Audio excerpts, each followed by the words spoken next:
Ladies and gentlemen, I'm Ostiarius, but you can call me Osti, and welcome to the final stream. How do I want to say it? Doesn't matter. The finale of the Great Ace Attorney.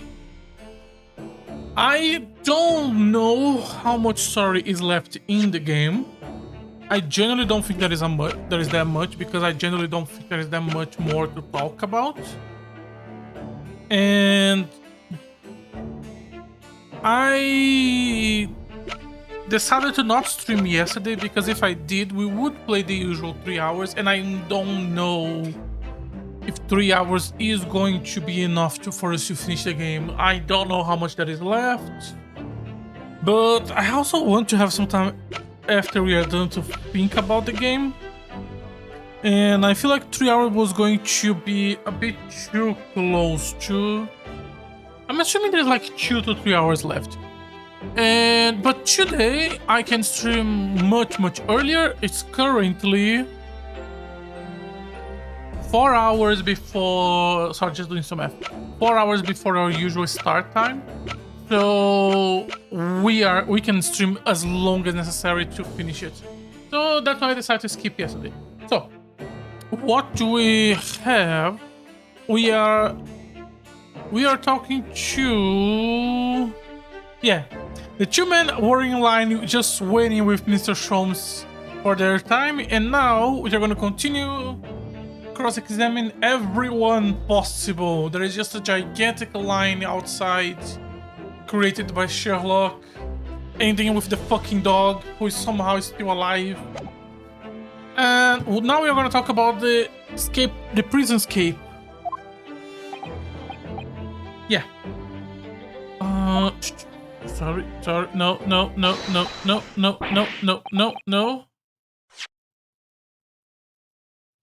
Very well, bringing in the witness. Make no mistake, I too would like to know nothing more than to lay this business to rest once and for all. Would the new witness state their name and occupation for the court? Barry Cadlin, governor of Barry Clay Prison. Everyone calls me Gospy. I sell John to Little Tibet. No, the other persona, please. Oh, beg your pardon, of course. Let me just raise the volume a little bit. My name is Dale Vigin. I used to be the chief warder at Barclay Prison. The reason I'll be summoned here to court today is to testify about the jailbreak of the so-called professor 10 years ago. Gosh, the professor, we already been through all this before, a decade ago. And the conclusion was that there wasn't anything upwards happen.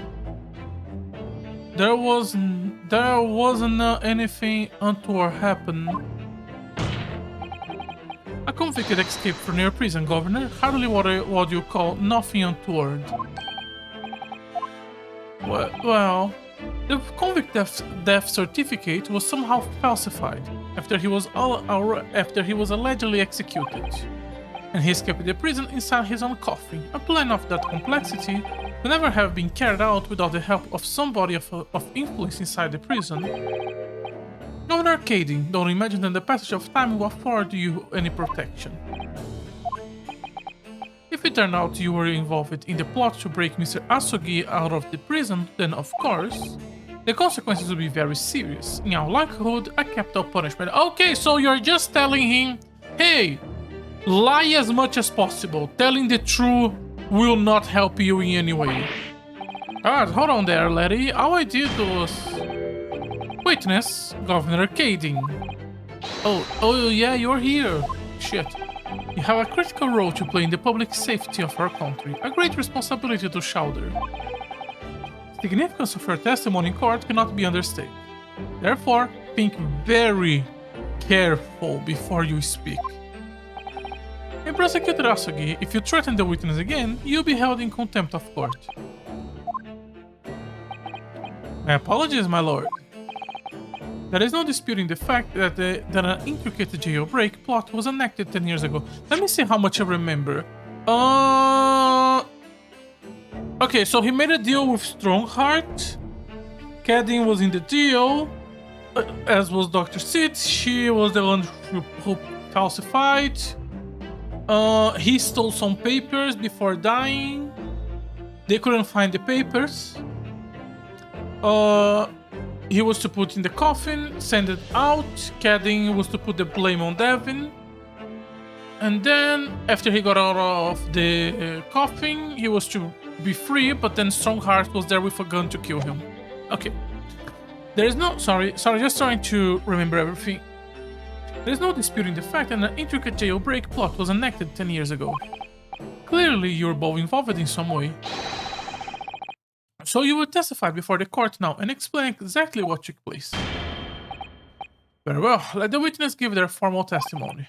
Tell the court everything you know of the plot to break Asogi out of the Barclay 10 years ago.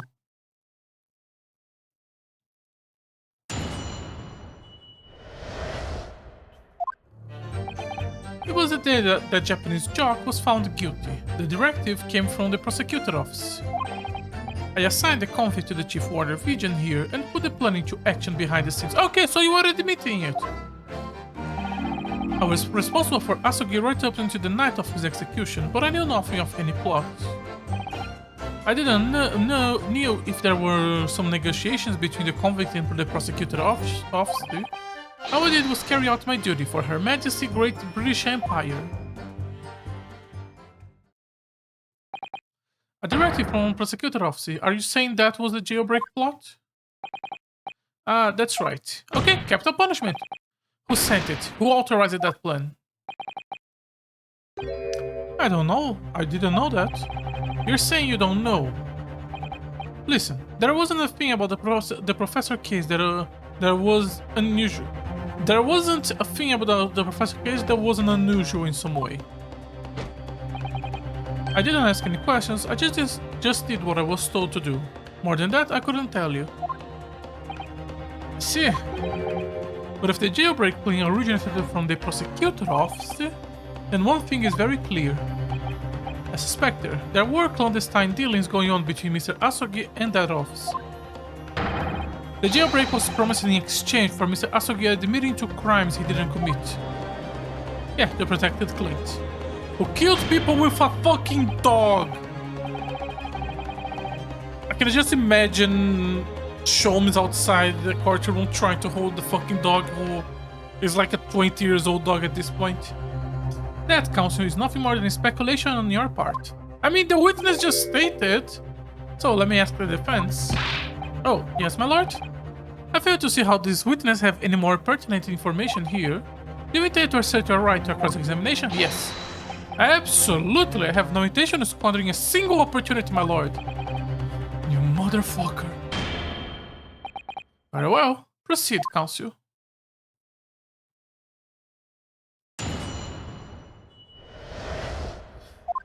Okay.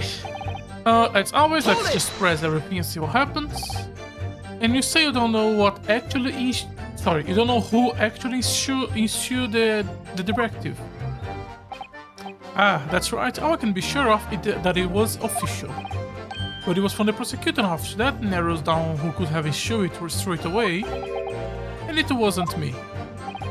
I can't even say with certainty that it didn't originate from the prosecutor office. What? There is no telling where it started. There is a fair chance it came from higher up the ladder. Basically, I cannot give you any indication of who was behind it. You can't be serious. I mean, he's not wrong. All we can say for sure is the order must have come from somebody with authority, I suppose. The likes of us on the ground, as it were, don't bother with the speculation. We just get the job done. He is absolutely not wrong. Hold it! So, Mr. Vigil, you didn't know anything about it. That's right, my only role in the scheme was as a scapegoat. That's right, isn't it, Governor? Some poor beggar have to take the rap for it. Alright, who else did know about the plan? I have not the first idea, Larry. My part in the whole business was basically just dealing with the aftermath. But I wouldn't be surprised if there are other folks in the prison service who have been given similar orders. So I don't know who else was involved. Ah, that's right. All I can tell you is that the night it actually happened, the person at the reins was Dr. Stevens. Courtney Stevens, or Dr. Sit, as she is known now. Why did I have to be caught up in such a terrible business? bum, bum, bum. I was responsible for Asogi right up to the night. Hold it! Okay, so we have to talk about the Asogi paper somehow. Did you not notice anything unusual in the lead up to that night? Oh, everything was unusual, exception after exception. After all, he was the professor. The man have terrorized the country as never before with his crime. In order to hide his identity, he was forced to wear an iron mask over his head. Hideous treatment. The fellow was surprisingly docile for someone who taken the life of 5 of the country's nobles. Being the chief warder, I was the only person permitted to approach his cell. I can still hardly believe that I was duped by my own country. I believe you jumped from the window of the governor's office when the jailbreak was blamed on you, didn't you? Virgin, I cannot apologize enough. No, Governor, I don't believe you can. Oh, ho, ho! You won't change what happened. What else can you tell us about the situation, Governor Kading? I don't know if there was some negotiation between the convict and the prosecutor office. But you already acknowledged the orders came from the prosecutor or office to arrange them and escape. There must have been some sort of negotiation, it's the only explanation. Well, be that as it may, I don't know nothing about that. The witness stand is no place for telling what you don't know for sure. I knew that much. I know that much, I do. And I presume you also know this. No telling what you do know is a criminal offense. Okay, you are threatening him again. We will now hold you in contempt. You're just following orders, is that it? I'm afraid that won't absolve you of guilty here. A man was still killed illegally, even if he was a condemned criminal. He may very well be found of complicity in murder, but Governor. So, that's what it is to be, is it? Even with the threat of conviction. Okay, we are admitting to be threatening him. You won't break your silence. All I did was carry out my duty. Hold it! Did you carry out the plan in its entirely? Oh yeah, I did everything I could at the time. As you know, Genshin Asuke was shot dead in Longate Cemetery after the escape. Tell me, was that part of the plan too? My instructions were to do with getting the jock out of the jail and nothing more. I cannot tell you anything about what happened after that, only, personally, I believe his death was the last part of the plan. Ooh. Excuse me! Mr. Vigin, is something wrong? Yes, sir, what can I do for you, sir? He's saluting now. What is this, some sort of Barclay convention? What Governor Kading was just saying seemed to upset you. Did it bring something to mind, perhaps?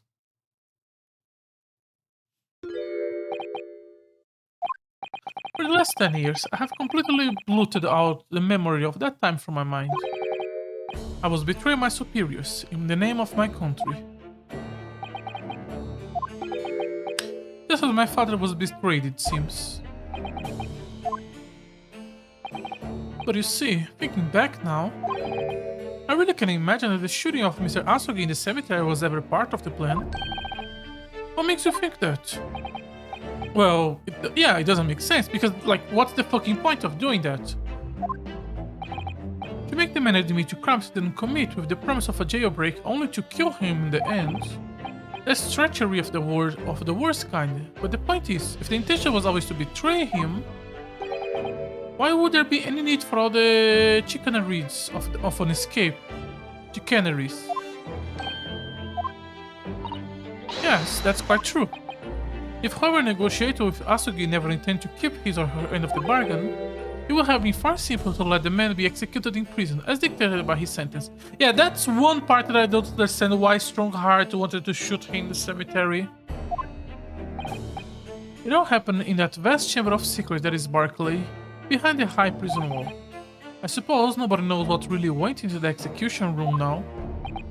Yes, an unsettling mystery, certainly. He knows. Sure to be cold, there was a wee matter that is never quite made sense to me. If you believe there was some kind of negotiation behind the jailbreak between Asugi and a body at the top, it doesn't quite add up, does it? Governor Kerry, I must insist that you explain these doubts you have by amending our formal testimony. Go on, okay. It seems to me the Japanese fellow didn't have nothing to bargain with. Yes, he did. Yes, he did. I don't think we should present this now, but fuck it, let's see what happened. Confessing under the oath of murder he didn't commit on a verbal assurance of later being broken out of prison. Kenshin Asugi was taking an incredible risky gamble. Very true. There was nothing to stop the British breaking their word and executing him behind closed doors anyway. Under normal circumstances, no man would stake his life on a gentleman agreement like that. Which means Mr. Asugi must have a trump card. Something that guarantees he wouldn't have been betrayed. Some kind of weapon. However, the fellow couldn't possibly have anything like that. But you know that he did, Governor. The Asugi Papers, the name given to the last will and testament of Genshin Asugi. It turned out that Mr. Asugi was hiding his will in his cell at Barclay. Chief Warder Vigin caught him with it one day. You squealed, didn't you? You rat. Did I not tell you to keep that a secret? You can't touch me now. You're doing this in the middle of a tribunal, my dude. When Mr. Vigin caught sight of that will through the bars of the convicted cells, Mr. Asugi pleaded with the warder. Alright then, but what is on that paper? A last will and testament.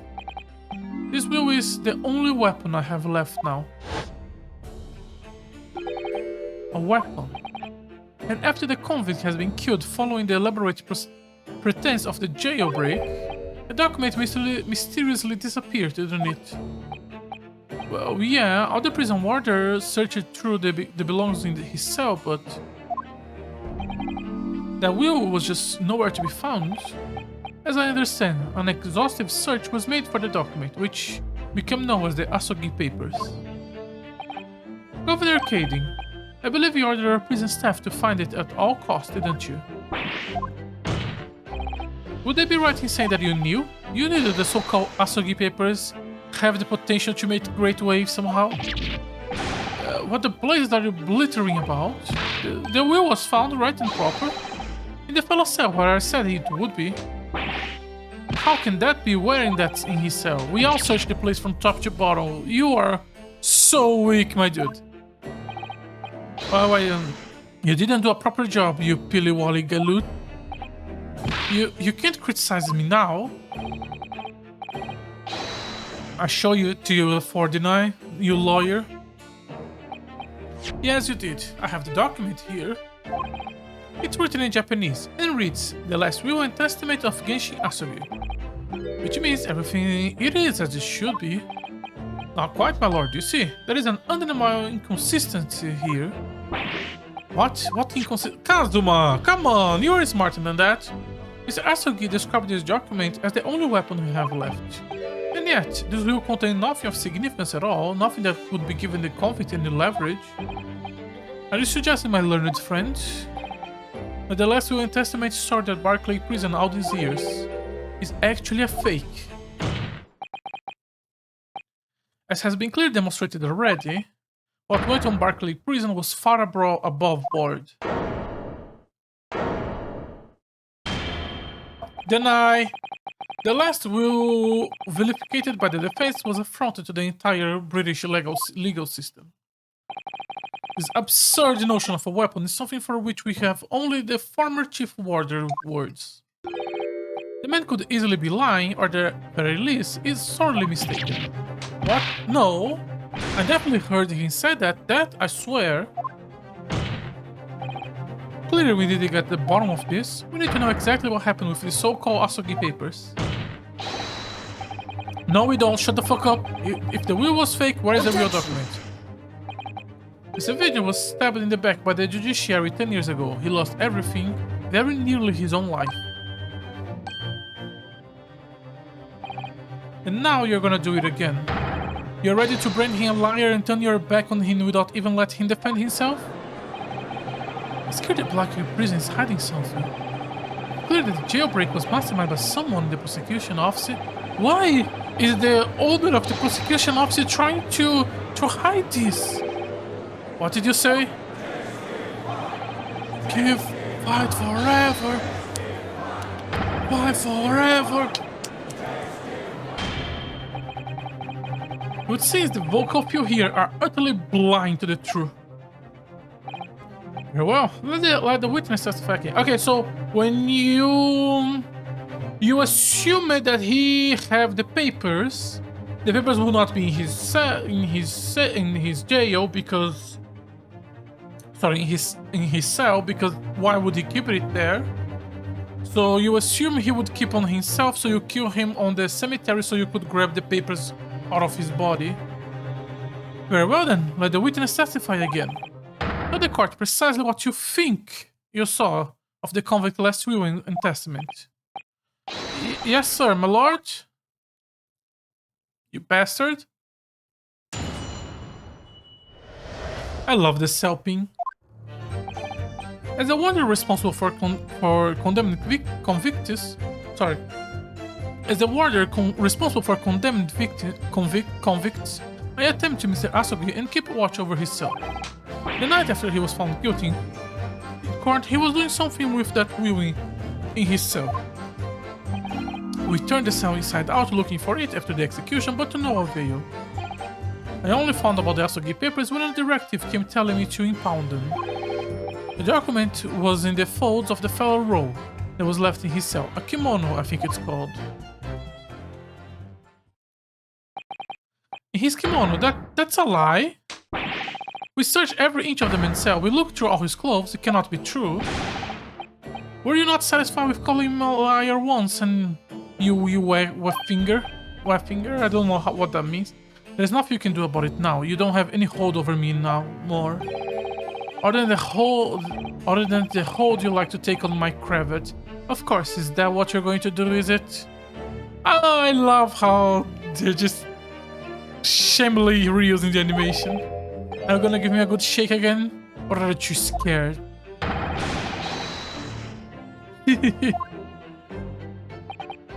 Little and large, what a double act. We complied with Asogi's will as far as was possible. All of his personal effects were delivered to his family home in Japan.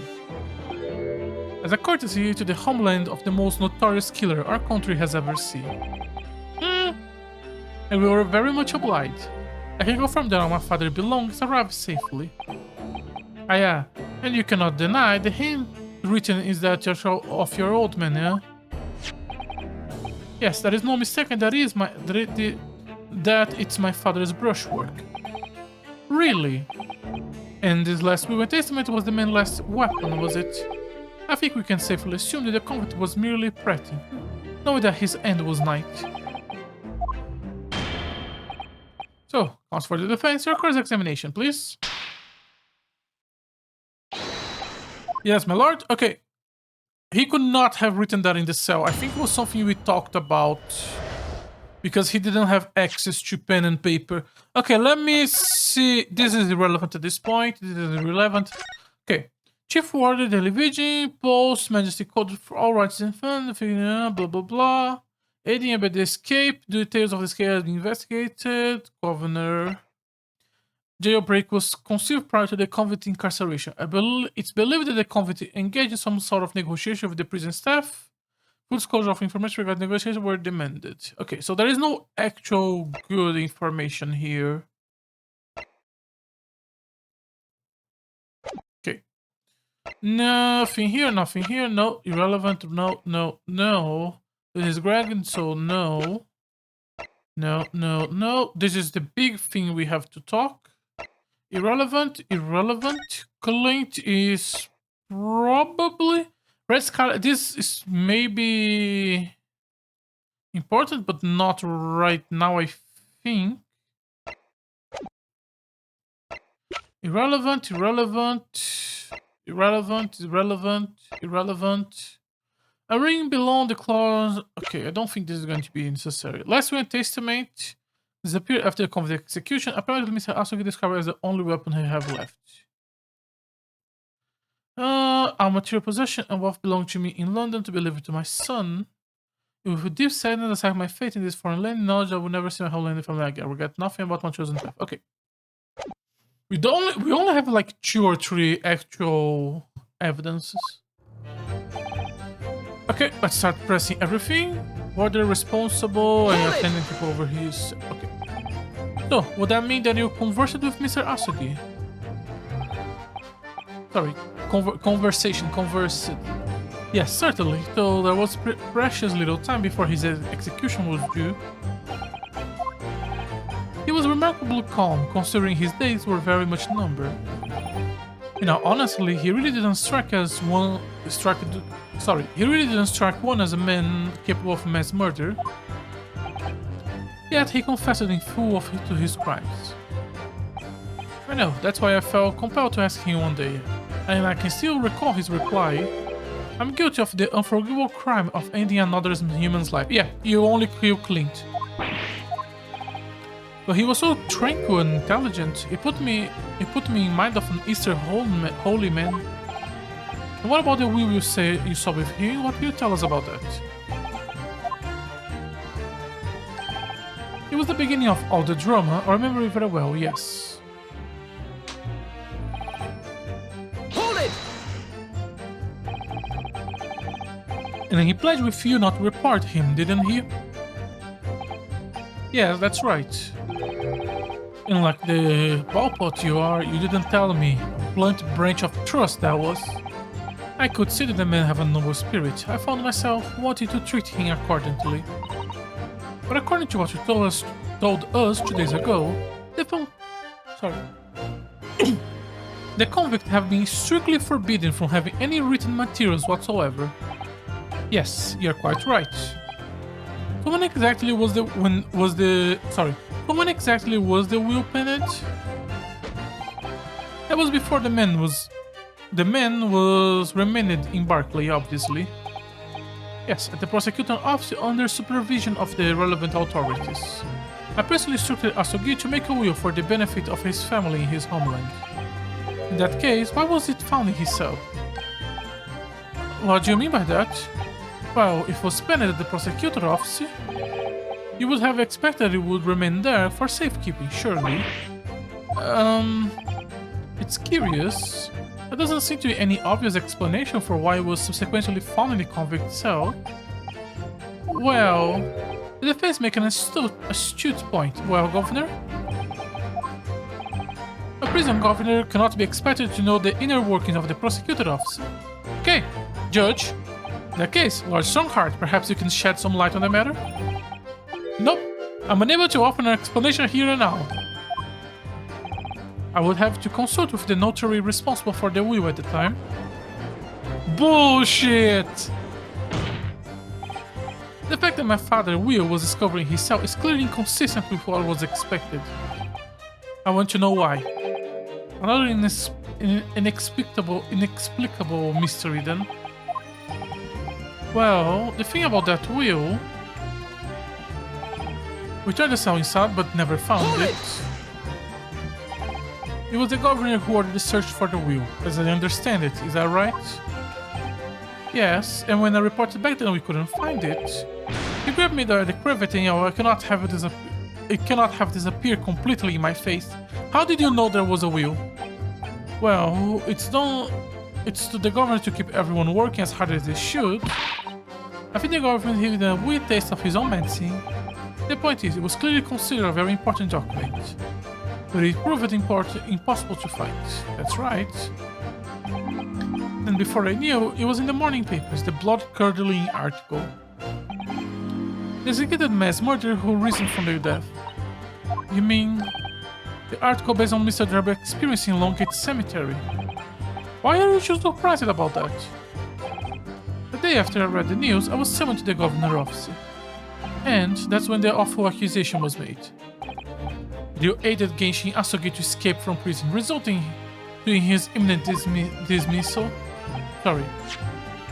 Resulting in your immediate dismissal. I'm afraid I don't remember anything after that. As the governor of the prison, I have no choice. I couldn't have done anything else.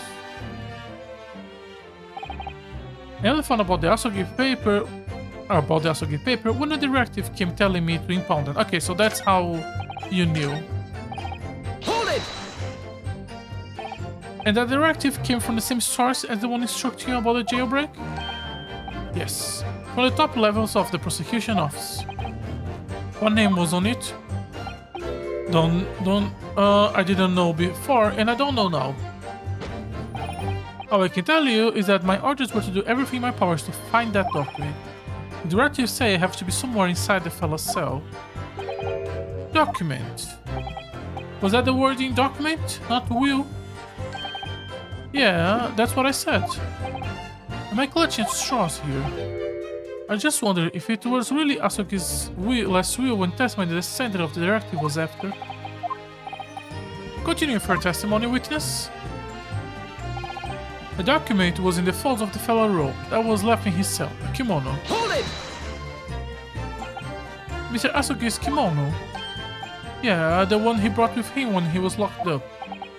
Yes, he was permitted to have his personal effect with him during his incarceration, I understand? That's right, he was granted as much freedom as possible during the few days before his execution. Indeed, he had a number of items of personal significance, I remember. He was very reluctant to part with them. Some books, that kimono, his sword. His sword! Karama, the famous sword of the Asogi clan. It bears the soul of my family. I don't doubt it, but I wasn't really getting at that. Forget being the soul of the clan. Could the man have a more obvious weapon? Have some respect, Ryunosuke. Oh, come on, you broke it. You cannot say that. Respectful silence. The warders carry firearms at all times, and inmates have shackles around their ankles. He couldn't have hurt anybody with that thing.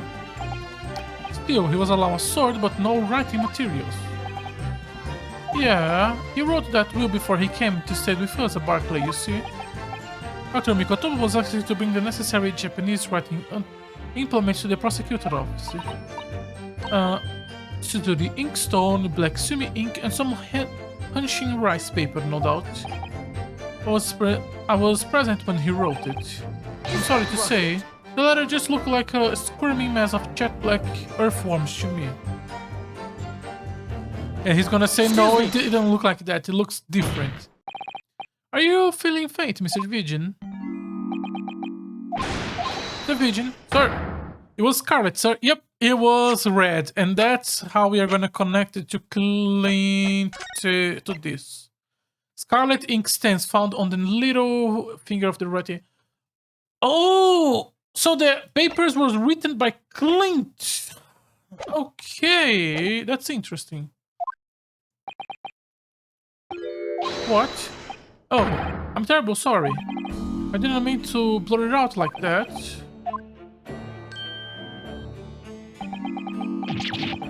Let's try more explanation, please. Is it something about the testimony we just heard? Have you recalled something of importance? Something of importance? Possibly. I'm unable to tell which way he's leaning, I'm afraid. My lord, the defense asked the Mr. Vigilant permitted to supplement his testimony with this possible or not possible important detail. Permission granted. Go ahead, Mr. Vigilant. Yes, it was scarlet. As I remember, the document was written in scarlet ink. No, perhaps I'm mistaken. Hold it! Scarlet, you say?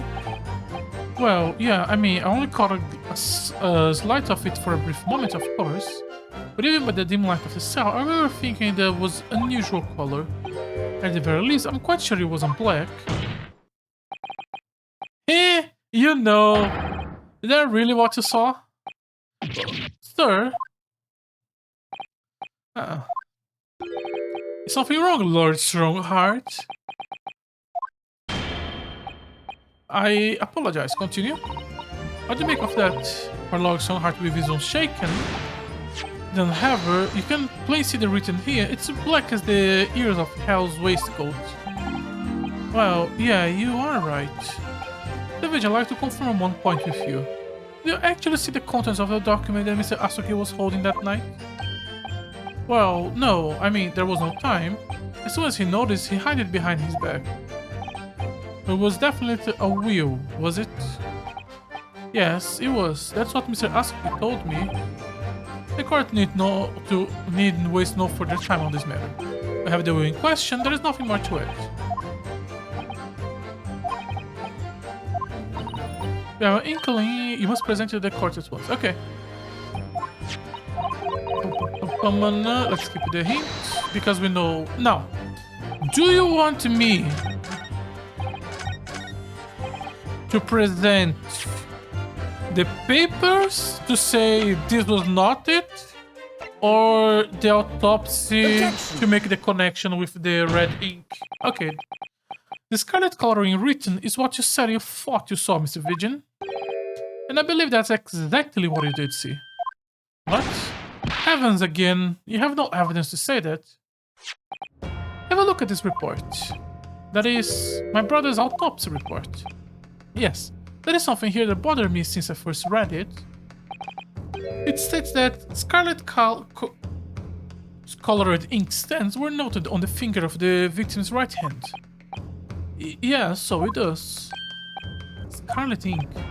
Now, I'm not familiar with the habits of the British aristocracy, I freely admit. But would hazard a guess that they don't all go around with ink stains on their fingertips, do they? Your wit is not appreciated. My brother was a well-bred and fastidious man. If ink had been through his fingertips, he would have cleaned them immediately. What is your point, Counsel? My point is, whatever Lord Clint van Zix was written in that unusual colored ink, it must have been directly before his death.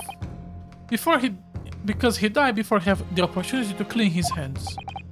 What? I remember something troubled me at the time. At the scene, the lid of my brother's inkwell was open. What was the scene of the crime? But Clint was punctual about such things. It seems unusual. And no document painted the color of the ink that was in the inkwell was ever found. So the document have disappeared. Are you suggesting the document my father had in his hand that night in his cell was the same document the Lord Clint van Zix was writing moments before his death? Then it was... Mr. Vision testimonies to be believed. It can only mean that, yes. Mr. Vision, sir, when you spotted Mr. Asogi with the document in his cell, his precise words were as follow, were they not?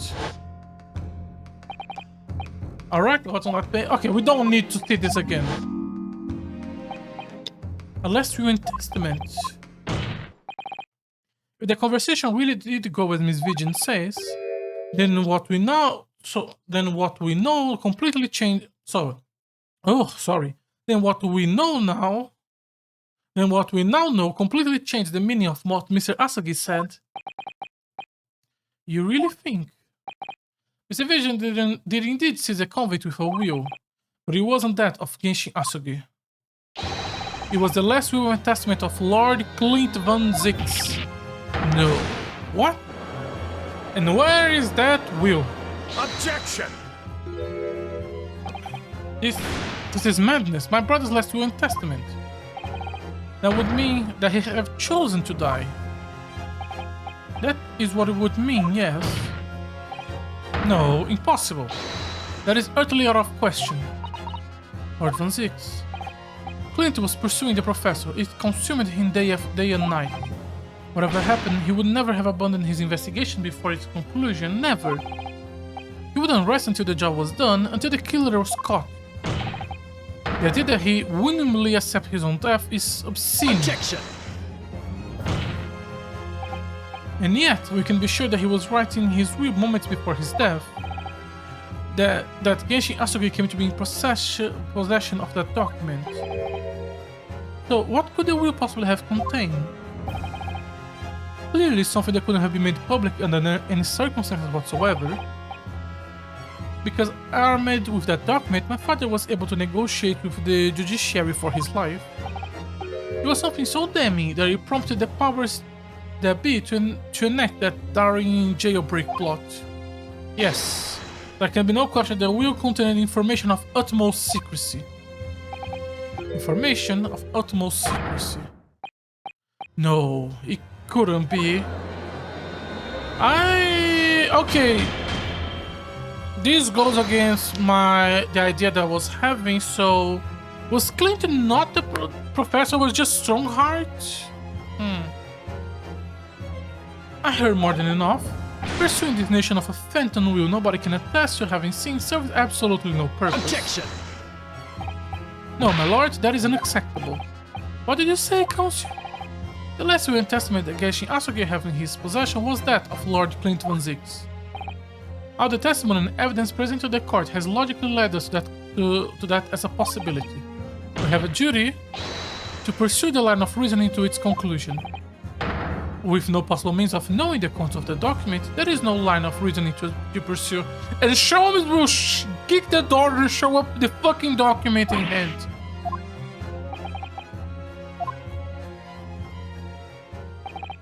A reason why Lord Clint Von Zix, a man of high noble standing, would have chosen death. Information so secret, people in the judiciary would be willing to negotiate the jailbreak of a condemned killer. The only explanation that fits those facts. It's the unthinkable truth that turns everything on its head. But it's too hideous. However difficult the situation might become, you work with your client in pursuit of the truth. That's what you resolved to do when you entered the courtroom this morning, if I'm not mistaken. Okay, so... I was just thinking Clint was the killer, but would he confess after killing 4 nobles with a fucking dog? No. He's a psychopath. So he's not killing people with a dog? If Strongheart or someone else is doing that, then why would he need to do this as a will? And if he's the one who is doing that, why does he need to do that as a will?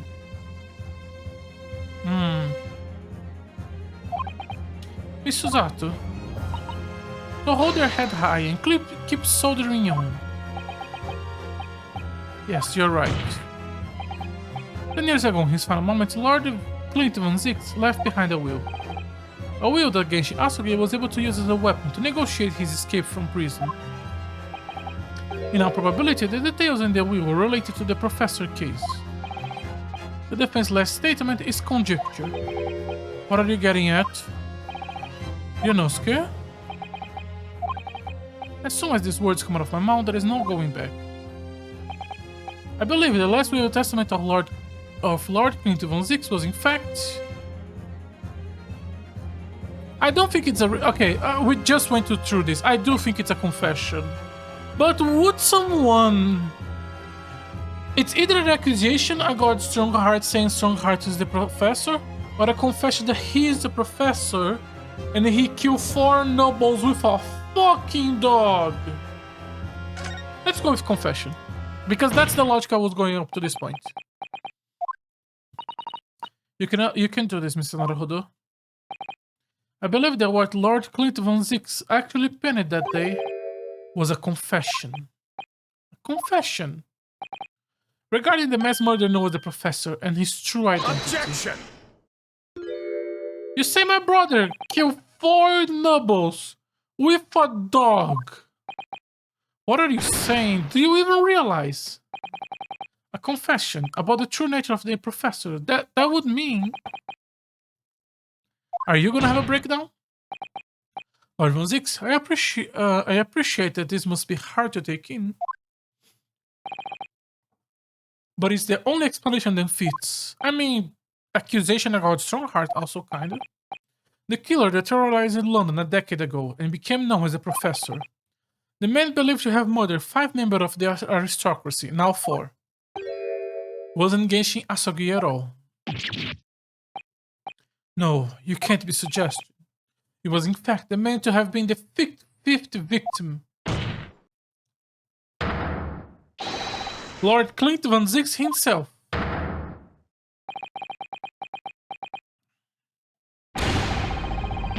Oh, he has a breakdown. A bit weak for a breakdown, but okay. Finally opens it, the Pandora's box. So you, can I take that as an admission? The Great Van Zix family. Lord Clint Van Zix was a paragon of justice and doghood. He was actually a mass murderer with fucking dogs. The general public ever found out law and order would be finished. My brother. Oh, this is too awful. Poor Lord Van Zix. I wonder though, did he never suspect? Naruhodo, come, holy shit, dude. Lord Barak Van Zix is a brilliant prosecutor. It is conceivable that he would. Is it conceivable that he didn't realize what his older brother really was? Or just a flashback of Barak in his house with his brother with the biggest dog in the city, full of blood in his mouth. Lord Van Zix. The professor made use of an enormous hound as his murder weapon. Tell me, did your brother have an enormous hound? Yeah, he did. Every Sunday we would take him to the garden and clean the gigantic amount of blood that was on his fur. Balmug, he was a well-known hunting dog. People call him a giant. You have a I don't believe this. When my brother would go hunting in the forest grounds behind the house, he always took Balmug, and then we cleaned the blood. After Clint's death, the creature... Sholmes is not outside with the dog. The creature passed away too, almost as if he were following his master. He was a magnificent hunting dog, worth of the jewel-studded collar around his neck. Okay, Sholmes, you can bring the collar now. A jewel-studded collar. That's right, though sadly, some years ago it was stolen by a thief who broke into the house one night. A jewel-studded collar. You kept the collar with the blood and never clean? You never noticed. There was a gigantic blood stain on the collar, my dude! It so happened that myself and my colleagues have come across such a collar during our time in London. How could you? There was an old emblem attached to the collar too, made of pure gold. It was topped with a small crown and bore an ornate capital letter B. What? An emblem bearing the initial B? Balmug. The insignia of the Baskerville family. The Baskerville, why is that name coming up now? Baskerville is the family name of my late brother's widow. The poor gold emblem was a heirloom, which Clint acquired upon their marriage and then put on the dog! And then used the dogs to kill people! Clint was insane! There can be no doubt then, the color you have described was Balmug. The family scene of the Lord Clint Van Zix... the family scene of Lord Clint Van Zix's window. There was a considerable amount of blood on the collar when you saw it. Since we know the dog was used for hunting, it would have been from its squire, of course. But it equally could have been from human. So it is true. Clint Van Zix really was a professor. The Japanese are making this shit up. So in fact, the person responsible for these murders of noble and royals were a noble himself. And that threatened to be an enormous scandal that would irrevocably destabilize British society. My father knew that and was using it as a to negotiate his way out of the unjust charge brought upon him. I mean, he still killed Clint, but at the very last hour, those he bargained with betrayed him, slaying him mercilessly on foreign soil. We are just going with the dog thing and not even talking about the collar. We don't have to actually bring the collar. Can you deny it, Lord Strongheart? Yes. Yes, I can. Yes, I can. 10 years have passed, and still now, the 6 million inhabitants of our great capital rest easy believing that justice was done. That though his anonymity remains, the diabolic murderer was caught and executed. That though is anonymity, no, anonymity, no, anonymity remains. The diabolical murder were caught and executed. Very well, you may know the truth. I give up. I give up. Fuck it, you found the dog. Give up. Tell me what Clint really was. Lord Clint Van Zix was too poor of heart. When he became a prosecutor and went in pursuit of the black roots of crime, he drove himself into a corner. He came to the uncomfortable realization that the entire nobility of London is corrupted. Who could see that coming? That to find the most fiendish of criminals require one to be... that to find the most fiendish of criminals requires one to become even more fiendish in oneself. Clint?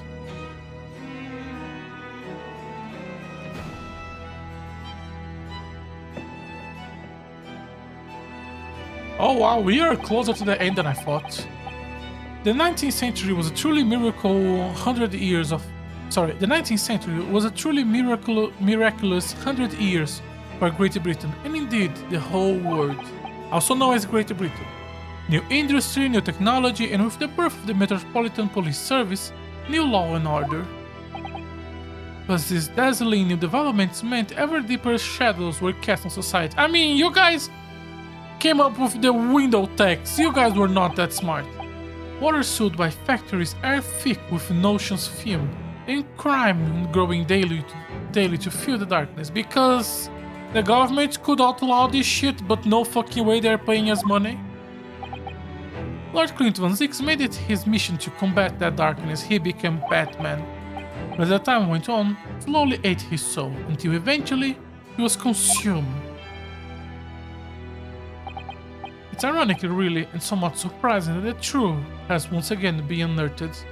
With a fucking dog, holy shit! A dog with the fucking symbol of his wife's family, the heirloom! Every time he was going to outside, he was like, well, Balmont, we're gonna kill a man tonight. Don't forget to wear your very best. Here is the heirloom collar. We can't have you killing people without looking your best. You are still a gentleman's dog. Holy shit. Once again, what do you mean? 10 years ago, your father Genshin turned up at my office one night. The professor? Yes, beyond all shadow of doubt, you must issue a warrant of search to his home at once. Don't be absurd. The man comes from one of the country's most illustrious families. He's a paragon of justice here in the capital. Yes, that's the point. That's why none of you British can see it. He's using his noble status as a diversion, while he commits his atrocious crimes behind the scenes. You have evidence? Nothing definitive as yet, but he keeps an enormous savage hound on the state. We need the full support of the judiciary for this. We are up against a member of the aristocracy. So, a large family estate that has a fierce guard dog. You should know that's commonplace here in Britain. I'm sorry, but I can't possibly put Scotland Yard onto this based on the tenuous accusation of a visiting student.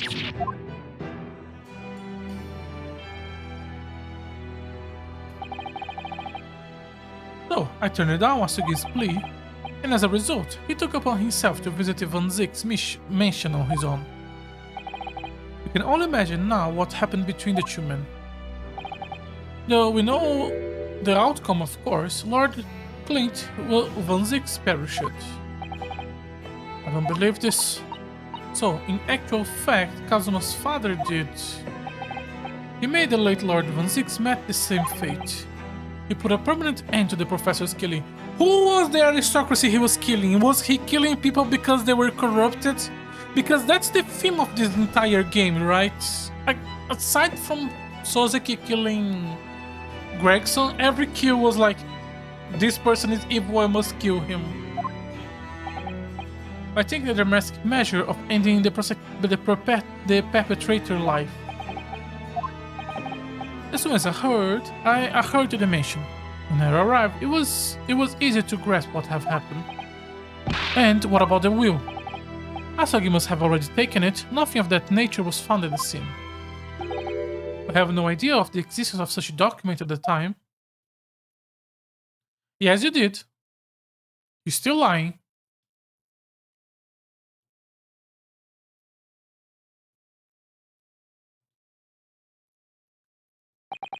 I was the only person who knew the true identity of the professor. So, I resolved to keep it a secret and to guard the secret to the bitter end. So you admitted that you are behind it all, including the Reaper. It was you who pinned the crimes on my father. I did what needed to be done in order to protect the law and order of the British Empire. Crimes! Even if that means employing unforgivable rules. Then it was you who arranged this fabricated evidence? I ordered the detectives to take care of it, whilst keeping the truth from him, naturally. Gregson? Obviously, he opposed me at first. I am astounded that you are just confessing everything. Are you off your rockers? We can do something like that. There is no question that it was Asugi who murdered Lord Van Zix. The house staff have made statement that they saw the man running from the mission that night. Yes, well, I have no doubt it was a Japanese fellow. But we haven't got a shred of conclusive evidence against the man. And worse than that, he doesn't keep a dog, so we are short on a murder weapon to boot. And we are short on time, Gregson.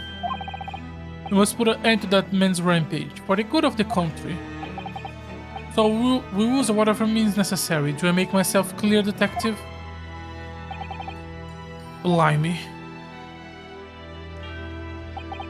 So, that night 10 years ago, when I was attacked by those thugs in the back street, and Genshi ring was taken, that was him, was it? That was Gregson and some hired help? Then the detective handed the stolen ring to Dr. Wilson, who flashed its discovery from the victim's stomach during that autopsy. And in the light of the decisive evidence, Mr. Asugi was found guilty of the charge brought against him. However, behind the scenes, I have actually already struck a deal with his accusers, in which he agreed to silently accept the charges. Is Vigin and the governor still in the stand just watching? But I don't believe that part. As far as I knew the man, my father despised such underhand dealings. It was extremely easy to make him comply. You see, I have one crippling weakness. What weakness? Isn't it obvious? You, Kazuma Asugi. Me? We will send assassins to Japan. Perhaps you have no desire to return to your homeland, Asugi. What? I thought you guys were gonna make me leave the place. Yeah, why would you threaten me? I thought nothing was going to happen. So I heard you have a 14-year-old son. Agree to cooperate and accept your guilt without contention. And we will see Japan and yours, and you will see Japan and your son again. You scoundrel, how dare you blackmail me after I kill a man? Whatever you choose, wisely or not, it will be a closed trial by order of Her Majesty. So whatever rash claims you might make in court, we will have no trouble stifling them. There is only one outcome for you, Asugi, the gallant. Don't forget that I still have a weapon at my disposal, a document revealing the truth, and that I know you're desperate to keep hidden. Yes, I haven't escaped my mind, which is the only reason I'm willing to bargain with you. I mean, if I kill you right now, there is no way for you to get the papers out. I only want to protect this country's law and order, you understand? So, what is it to be, Asugi? Kazuma.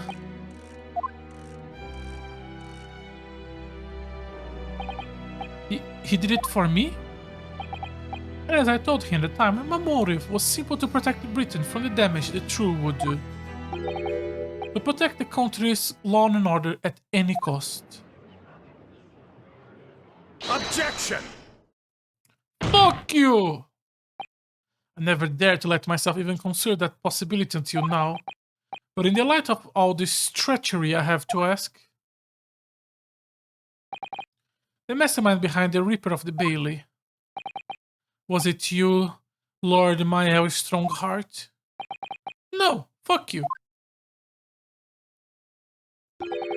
A rather brilliant idea, wouldn't you say? Lord Barakwell, you are admitting to it! You are admitting to everything, why? Are you gonna have the bailiff close the door and genocide the entire room? Why you are okay with saying all of this? Why have you give up? This is weird. But the spirit of your late brother, that paragon of justice, should return to reap the justice for his sibling.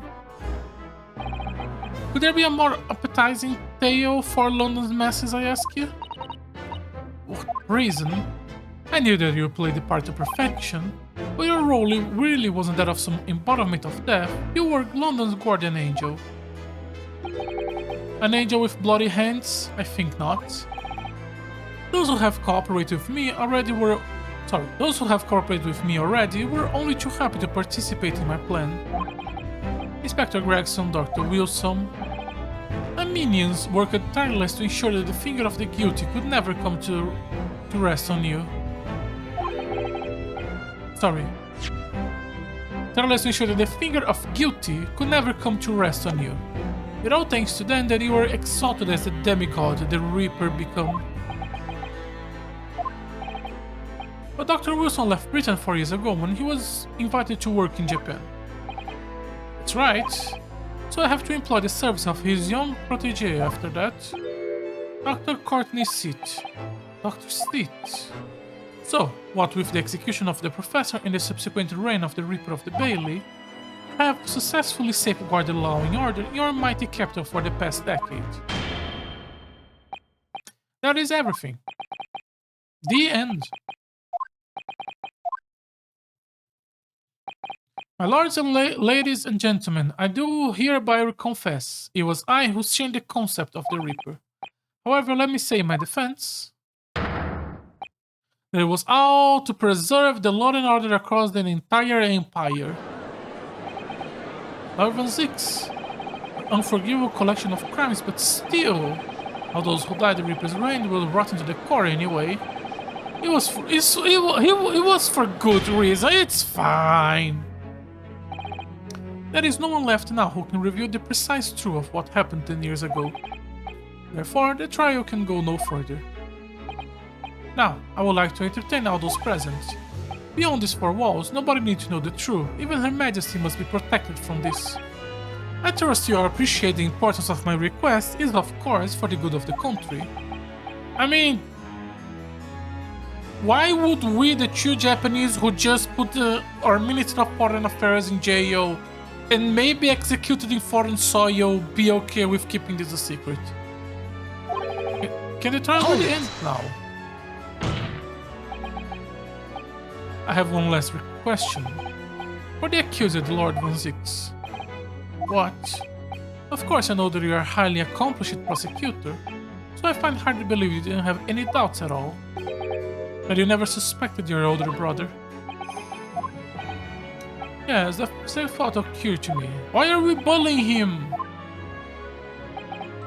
It was only once, but yes, I couldn't say that I never have my doubts. My brother's sense of justice was extremely strong, perhaps too strong, I observed it. At the time, there were numbers of aristocracy who were bleeding the country dry for their own gain. Okay, so now we are addressing it. And since they were nobles, they were untouchable. For my brother, it was a source of great turmoil. And coincidentally, at the same time, the professor began his terrifying reign. During the time of the professor's killing, my brother did not appear to be himself. Did that make you suspect? Yes. But it was only once, not more. Only once, really. Clint wasn't the culprit. That was my conclusion at the time. And I still believe that now. Do you have any evidence to support that idea? The third victim was the Lord Chief Justice at the time. It was he who have recognized my brother's potential and trained him as a prosecutor. No matter what the circumstances, it's unthinkable that my brother could have killed his friend and mentor.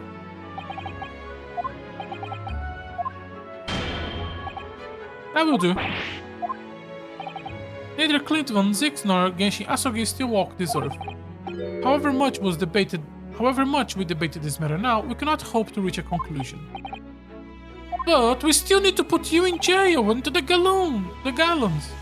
There are only two extant pieces of evidence from the time. The Wubon ring that acted as incriminating evidence to condemn Genshin Asogi, and the 3-page last will and testament penned in black ink and left behind by the man. The wretched truth of what happened is exactly as I have explained. Later today, I will present myself at the Ministry of Justice for whatever sanction is deemed appropriate. That is all. Court is adjourned. Really? Okay. Do we have more evidence? Sholmes? Thank you, Kazuma. Me? If it wasn't for you, I wouldn't have made this 11th hour discovery. What discovery? My lord, I'm afraid I must insist the trial continues. I beg your pardon. As the court has been reminded today, we must stop at nothing to uncover the whole truth. And to that end, one particular statement made by somebody in this courtroom a moment ago revealed a very subtle contradiction. What contradiction? What? All I did was ask the accused a simple question. Well, it began with Lord Van Zix and his recollection about his brother. But Lord Strongheart didn't permit the defendant to speak at length. I merely point out that we can draw no further useful conclusion. What on earth is the contradiction? One of them definitely just said something contradictory. It's time to identify who. Lord Van Zix. It was Lord Van Zix, I'm sure of it. Something he said was slightly off. Think back. Neither Clint Van Zix nor Genshin still walk this earth. However much we debate, we cannot hope to reach a conclusion. There are only two pieces of evidence. There are more than two pieces of evidence. Lord Strongheart, would you care to explain? Explain what, Consul? Among the statement you made just a moment ago, some of you said was inconsistent with a certain piece of evidence we have. Inconsistent. And while inconsistency remains, the defense has the right to pursue explanation. Yonosuke, what? Let me warn you about the statement you are making, Consul. They may very well prove fatal. You claim my words contain a contradiction. Which piece of evidence, I ask you? I was thinking just...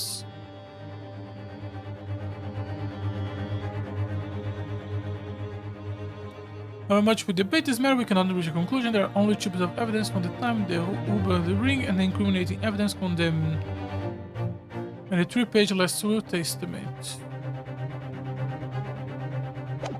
Do we also have the autopsy report? No. Ah, fuck it. I don't know. Take that! No, of course not. That's dumb.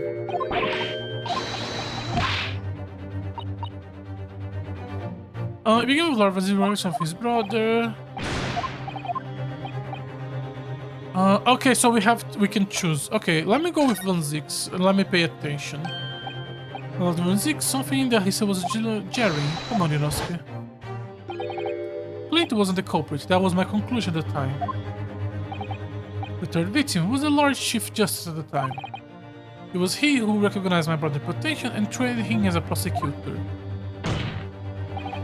No matter what circumstances, unthinkable that my brother could have killed his friend and mentor. Anazix, would you care to explain? What exactly am I supposed to make of those beautiful Nipponese eyes? When you say you were recounting information about your brother and the third victim, something you said was inconsistent with a certain piece of evidence. Even though the consistency arose from the words of the defendant's mouth, we have a duty here to pursue an explanation.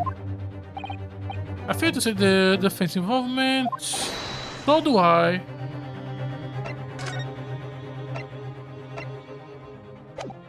About the third killing.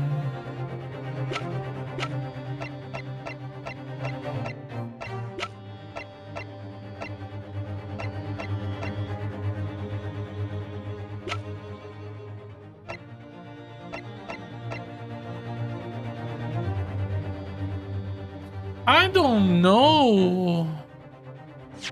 Both of them are weird to me.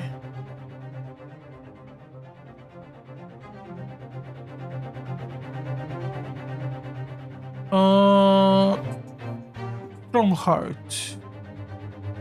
Neither Clinton, Zix, nor Genshin still walk this earth. I agree. How much we debate, we cannot hope to reach a conclusion. There are only two extant pieces of evidence from the time. The ring and the 3-page Lassian Testament. This is wrong because we still have to find the real will.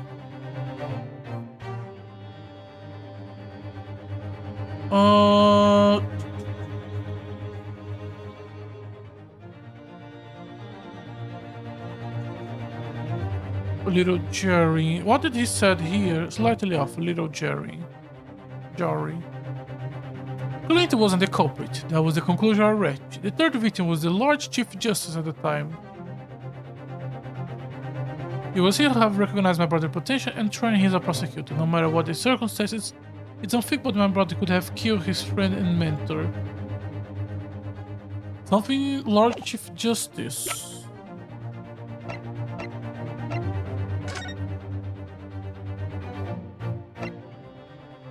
No. Irrelevant. This photo?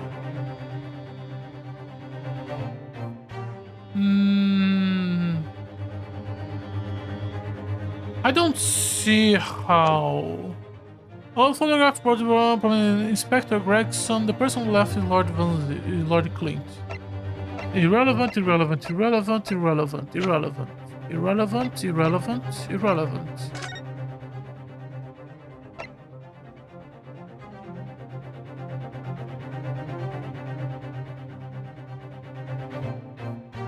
These two Strongheart.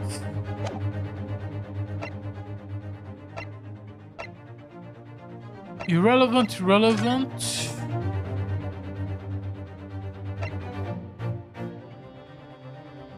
Indicative of a duel.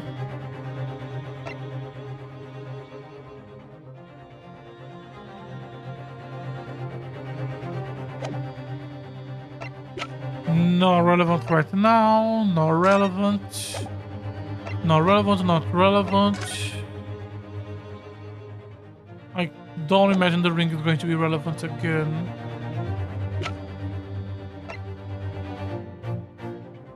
I want to present the Asogi papers, but for Strongheart. So I'm just going to post the photo here, and then we can move on. We can move back to it.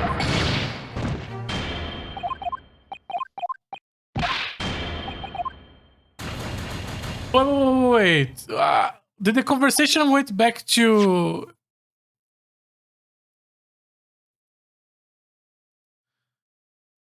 The accident says, "Of this not helping me to reach. You are guilty." It's so dumb. Honestly, after he confessed, you should have created a new ending in case you fail. Let me go and try Strongheart.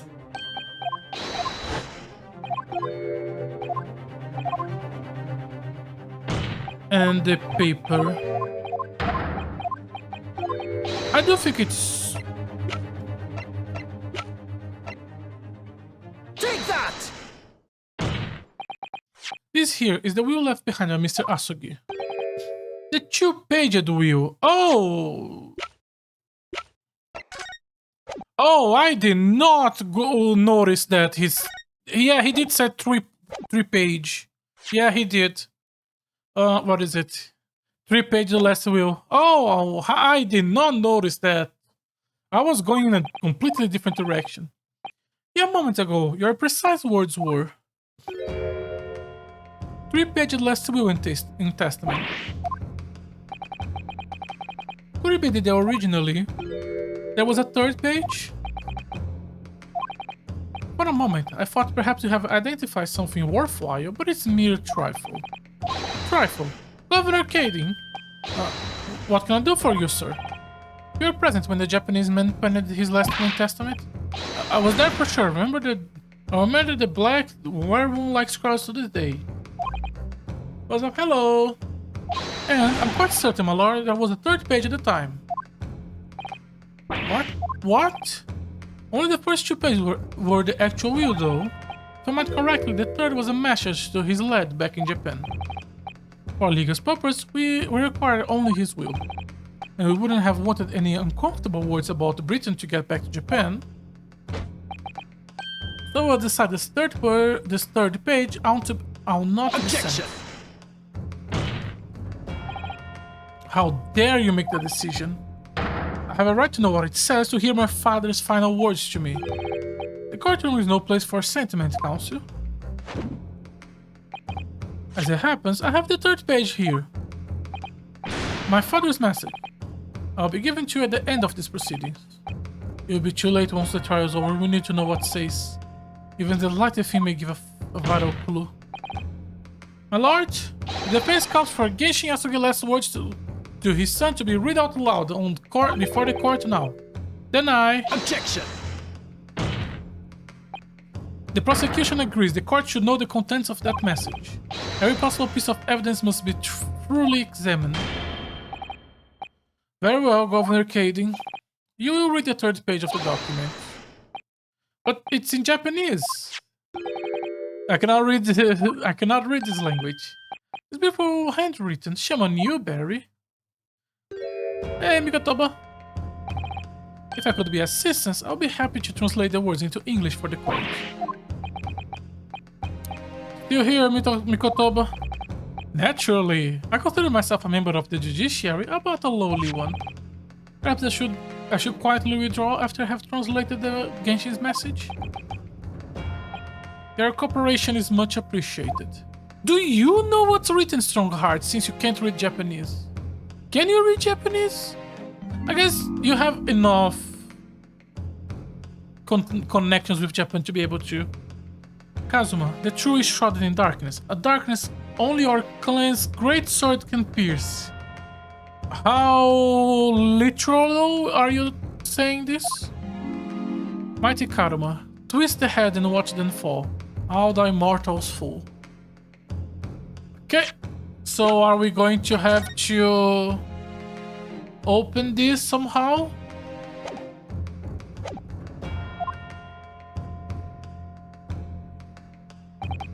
That's the end of the message, it seems. A haiku poem, twist thy head. Father, what is Karuma? The name of Asogi's claimed famous sword. A razor-sharp blade known to all, passed down for generations. It embodies the Japanese spirit. It's not known to me. It's the katana sword that was submitted as evidence earlier in these proceedings.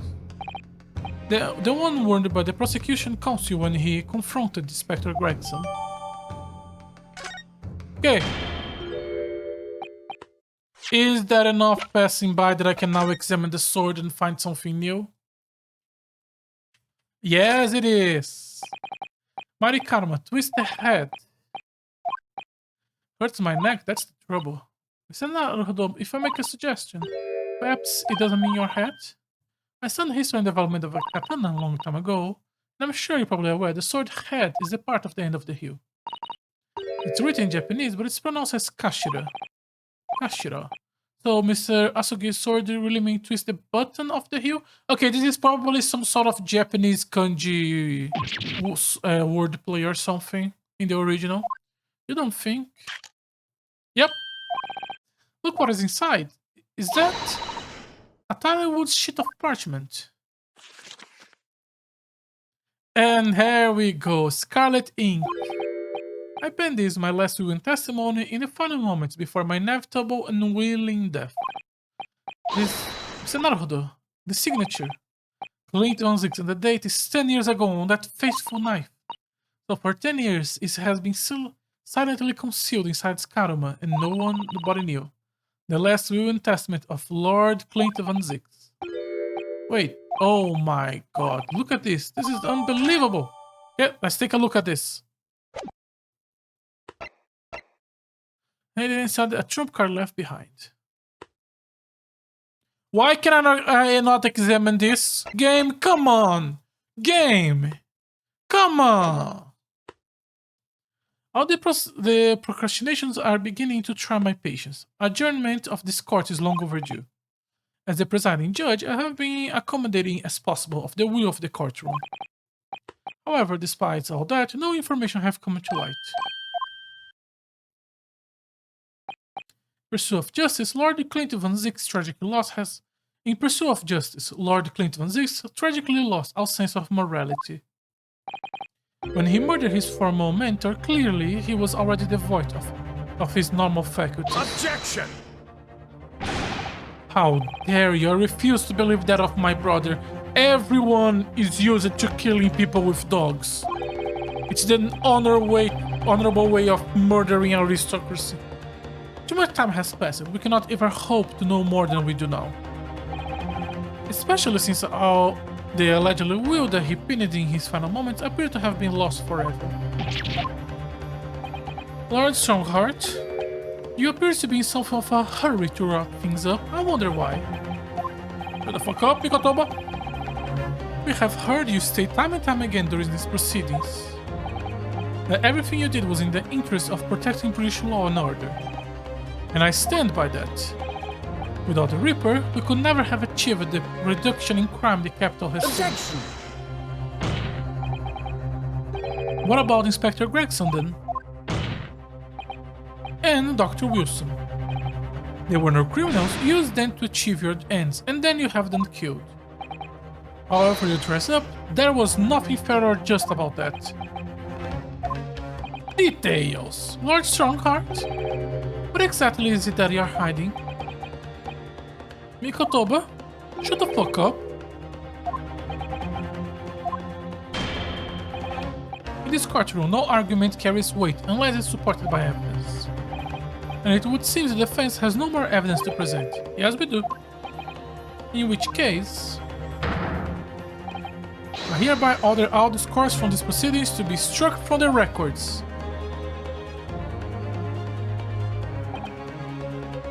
This is my last chance. Mr. Naruhodo, I have to present some new evidence. Wait, my lord. As it happens, the defense does have evidence to present. What? Don't be absurd. There is nothing of relevance remaining from that time. It's high time that you realize something, my lord. This gentleman has an uncanny habit of producing evidence at the final hour that have escaped everyone else's attention. Nonsense. What is it, Ryunosuke? What do you have? I dare say, the final decisive piece of evidence that will reveal the whole truth about this rotten tale. How can you? Decisive? Well, it would appear there is no escaping now, my lord. Let it be so then. Present whatever you think you have. What exactly is this evidence? There we go. And we cannot fucking examine it. Can I examine it now? Nope. There is a single piece of evidence that can clarify what really happened 10 years ago. The last will and testament of Lord Clint Van Zyck. Ah, a wonderful astute observation, I'm sure. But in case you escape your notion, the document was lost. That's right. It was only... I found it!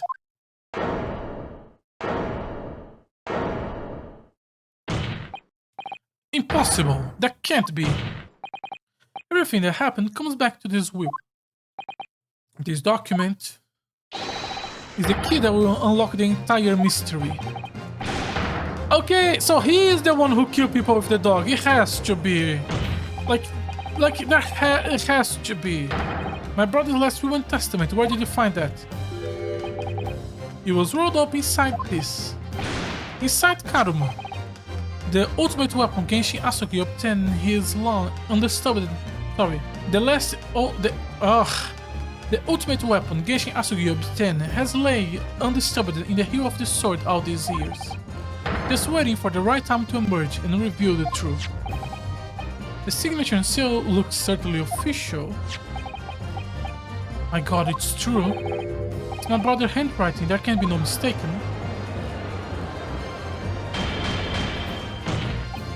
I forbid the contents of the document from being read. Do you hear me? I forbid it. Why? You cannot do that, my lord. The document could explain everything. The document could literally destroy the meaning of justice in this country. I demand that you hand it to me at once. Why? What are you trying to hide? Could it be that you already know what's written on this page? What are you implying? Courts adjourn with immediate effect. Clear the court. Objection! Do that, my lord, and you suffer a fatal blow as Lord Chief Justice. I beg your pardon. Forcibly ending a trial without good reason, and not any trial, closed trial by the order of Her Majesty the Queen. To defy the monarch will is treason.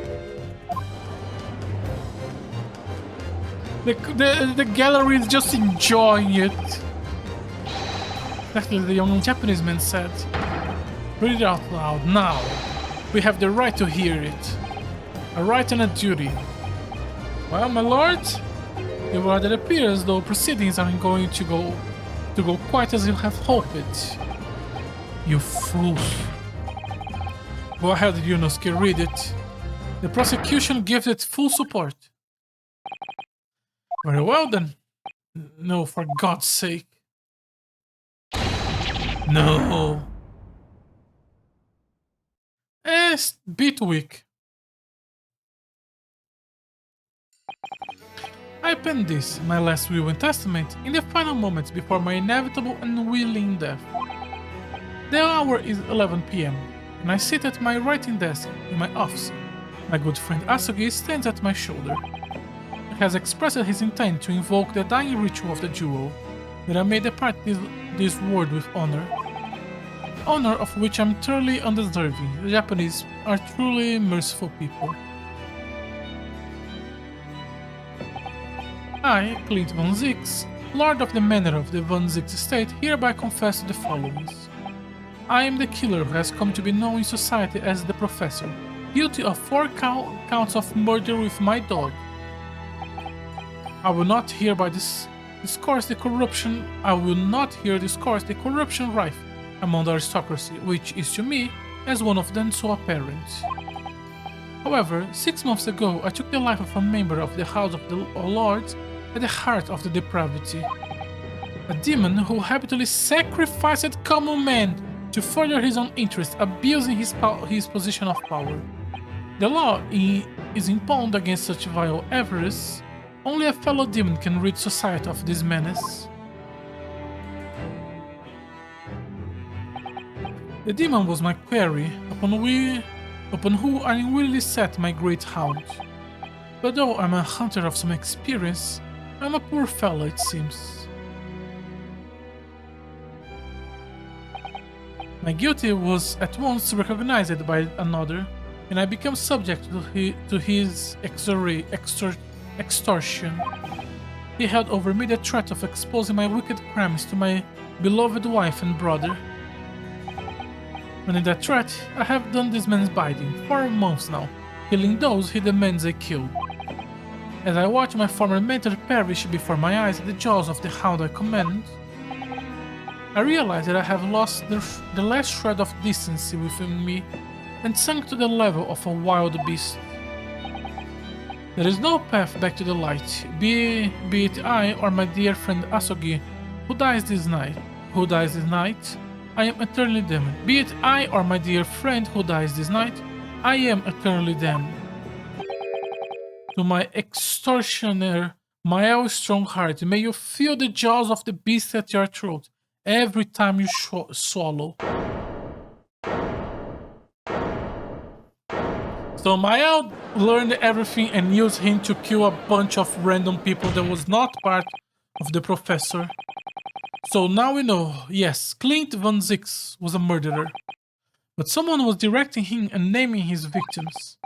His extortioner, Lord Mael Strongheart, it was you. You were the Double Reaper. Lord Strongheart, a moment ago, you claimed that what the court has just heard could destroy justice in this country. But you weren't trying to protect justice. All you were trying to do was conceal the secret of your true nature, and countless lives you have sacrificed till now. It didn't make sense to me. The third victim, the former Lord Chief Justice, was my brother benefactor and a man of lofty principles. As I said, Clint has no possible reason to kill the man.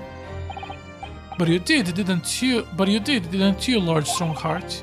You eliminated the man who stood between you, the officer you set your signs on. So you use your own hunting dog, Lord Clint Van Zix, to take him down. It have to be done. London's unsavory shadows are deep, and the arm of law fails to reach their depths. Crime must be cut off at its root, but the Lord Chief just at the time couldn't see that. He was weak. Lofty principles, you say? Tantamount to cowardice, if you ask me. I mean, if he was the Lord Chief Justice at the time, and corruption was running everyone at the aristocracy and nobility, so yeah, he was weak. Not that you were better, but still. Which is why I took his place, in order to fight the crime he was allowing to spread like wildfire. By murdering the man, the Reaper, the Professor, the name makes no difference. As I have explained countless times already, it was all done to further the law and order in London. Objection! Are you going to legitimize the murder of my father now too? Ah, Genshin Yasugi. Well, that was unfortunate. I have full intent to send him back to Japan as we agreed.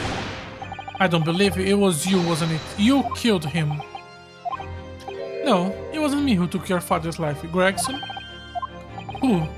On the night following his mock execution, I went to Longate Cemetery at 3 in the morning with Jigoku. Judge Jigoku. There have to be a collaborator on the Japanese side to manage Asogi's treatment of his repatriation.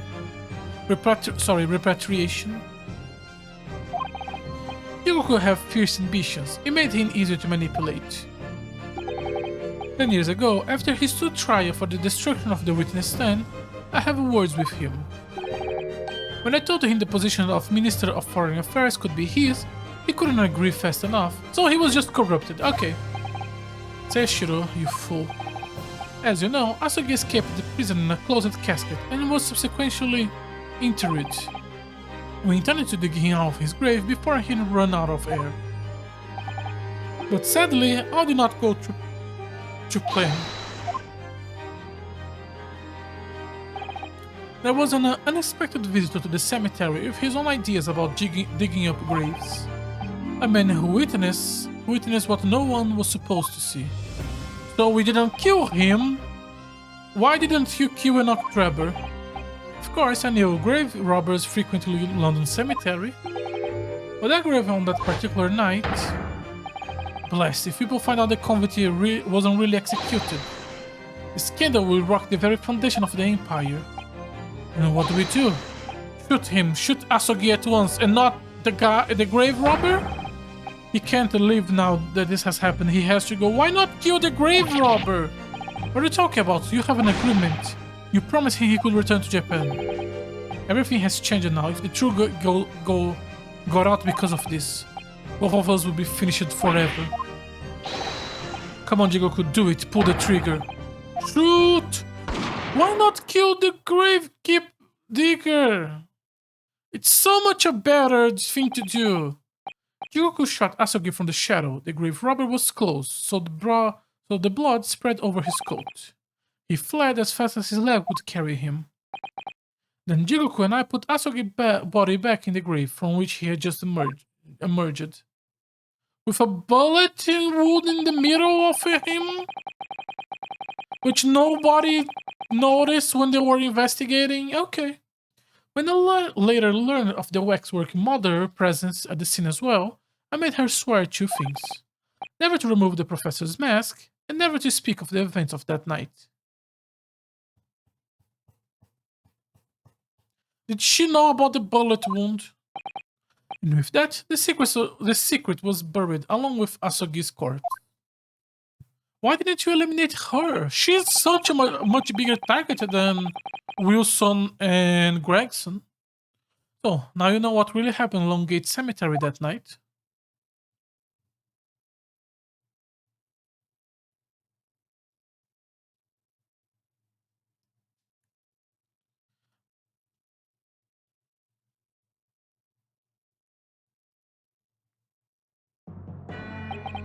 It was Jigoku, your Japanese acquaintance, who killed Asugi in the end, you see?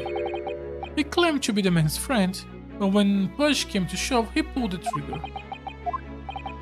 Just before Mr. Jigoku left the courtroom earlier, he said the access exchange proposal was a demand from his British counterpart, not a request. So you coerced him, using what happened in the graveyard? By that time, the Jigoku was the Minister of Foreign Affairs, negotiating international treaties with Britain. You can imagine what would have happened if it came to light he murdered a compatriot 10 years earlier. Did you have proof that he did? He would have lost everything. I'm merely reminding him of that. Isn't the courtroom all about have evidence? Do you have evidence? How do you sleep at night? Those past 10 years, I have fought tirelessly with the darker recess of London's criminal underworld. I have used whatever means necessary to ensure that justice prevails and law and order reigns supreme. Objection! That couldn't be further from the truth.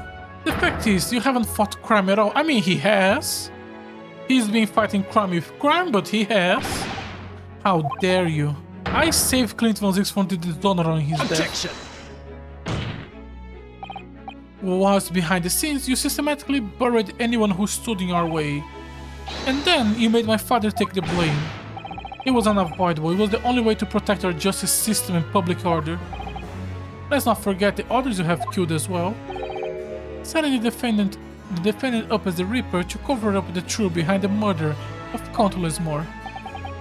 That's enough. Do you have any idea of the convicting that led to the acquittal of those wretched criminals?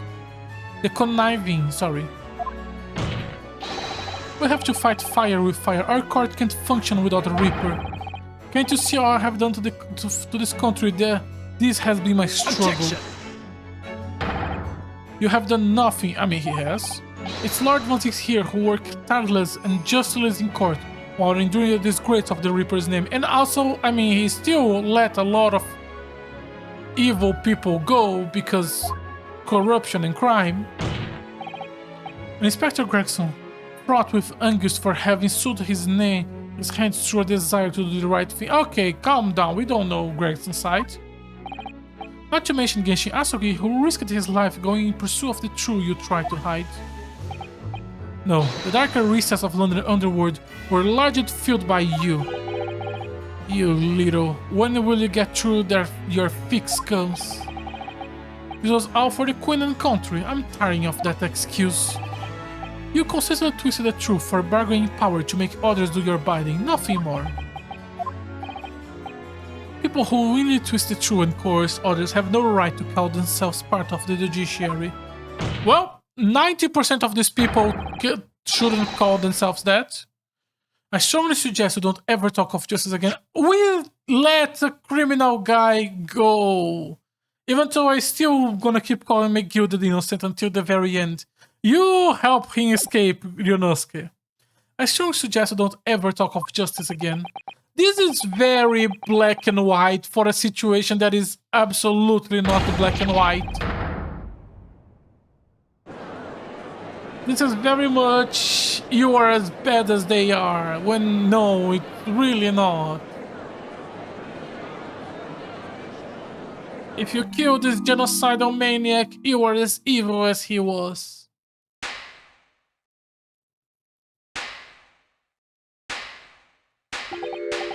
Well, well, well. Dear me, my good fellas, dear me.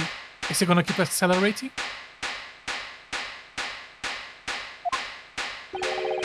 A well-deserved round of applause, I think, for quite a marvelous performance. What are you talking about? Those delightful grave expressions, that's beautiful pronounced Queen's English? Really, our friends from the Far East are quite the picture of industriousness. You fraud, keep your mockery. Please, don't misunderstand. It really is exactly as you have both said. What are you trying to say? I have occupied the darker recess of London underworld and, how did you put it, done nothing. I confess a little embarrassing to have it pointed out quite so starkly, but yes, I really have done nothing, which means I can't be indicted for nothing, no. But this is so dumb. It's true. Personally, I have committed no crime. I merely be surrounded by fools who acted very rashly indeed. Objection! You can't get away with that. You constantly prey on people's weakness. And what? Threaten them? Are you sure you wasn't just bargaining?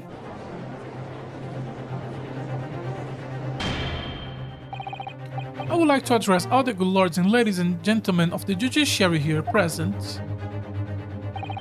You all know this darker recess in our great capital, and deep down I believe you also know that to find those who dwell there requires at least some of us to occupy the darkness ourselves. So let me appeal to the good sense now. Consider the situation with me. Consider the situation with me. If this catalog of horrifying revelations were to become common knowledge among the 6 million inhabitants of London, what might happen? To learn that the infamous murder of royals and nobles was a respectable member of the aristocracy himself. That evidence was fabricated to scapegoat trial amid secret negotiations with prosecutions to effect jailbreak. The Reaper of the Bailey was an organization crime of assassins managed by the Scotland Yard Inspector. And finally, it was all masterminded by the Lord Chief Justice himself. The general public of the Britain knew the truth. All faith in the police and the prosecution officer would be completely lost, without doubt. Public order in the capital would completely break down, and will be cast about in the lawless days of the last century. Not really. You will just continue living, but with the people hating the police. And I mean, I'm pretty sure a population can live while still hating the police and still believing that the entire courtroom system of their country is corrupt, is completely corrupted, and where only rich people can do whatever they want.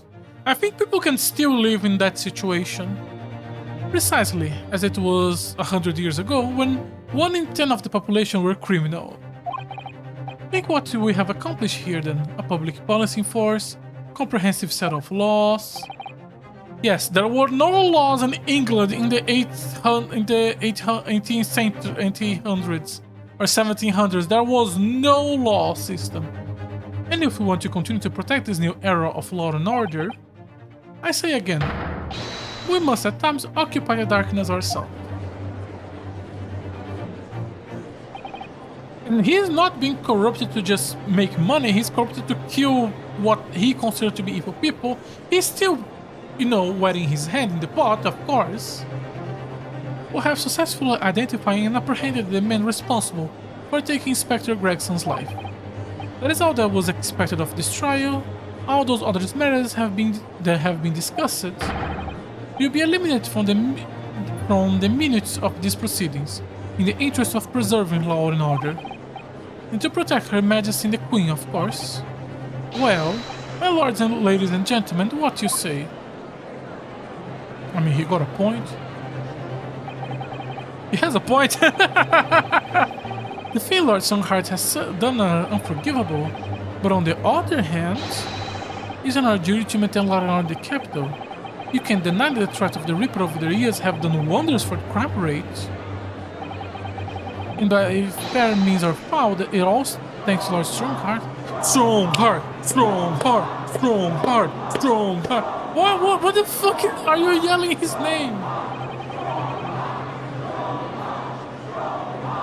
It's so stupid. Okay. This is the will of the British judiciary, yeah!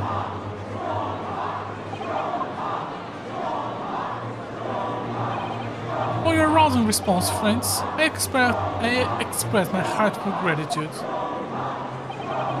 Therefore, in accordance with the overwhelming wishes of the court, the record shall be erased.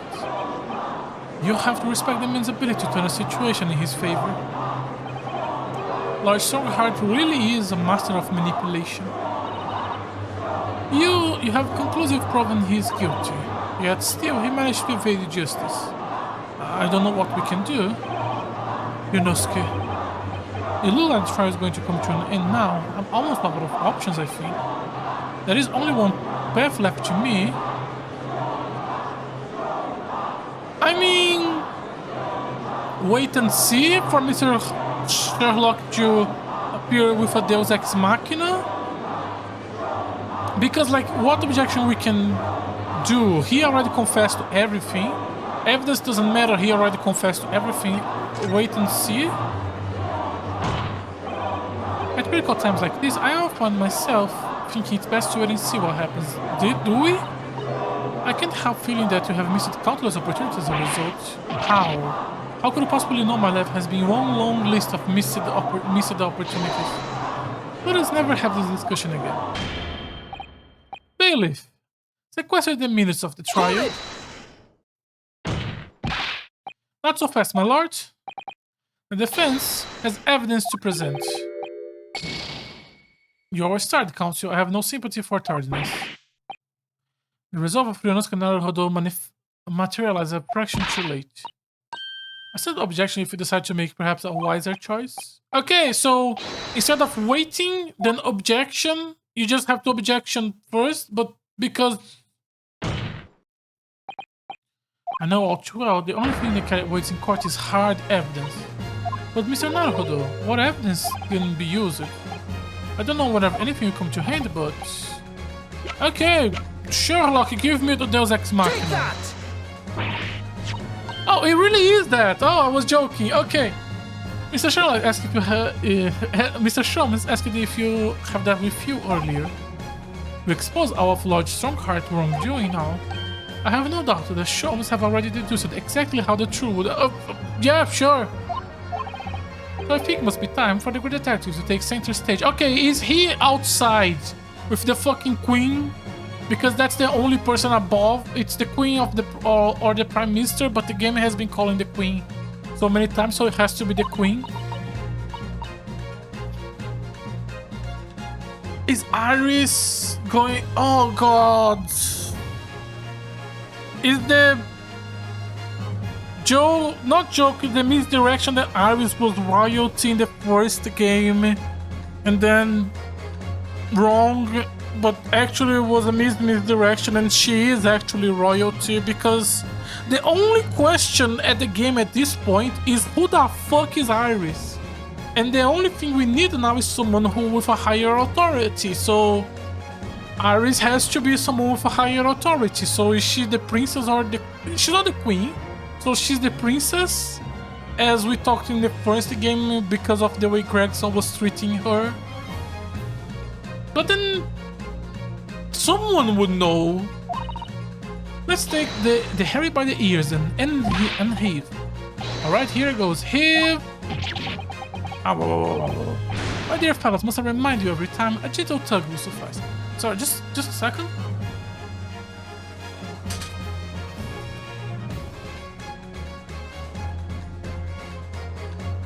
Okay, sorry about that. The Sholmes. You're looking in quite the wrong direction, Mr. Naruhodo. Because I'm over here. Mr. Naruhodo, he...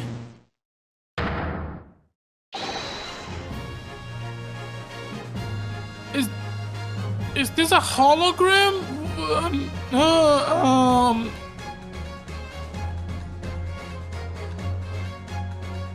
Okay.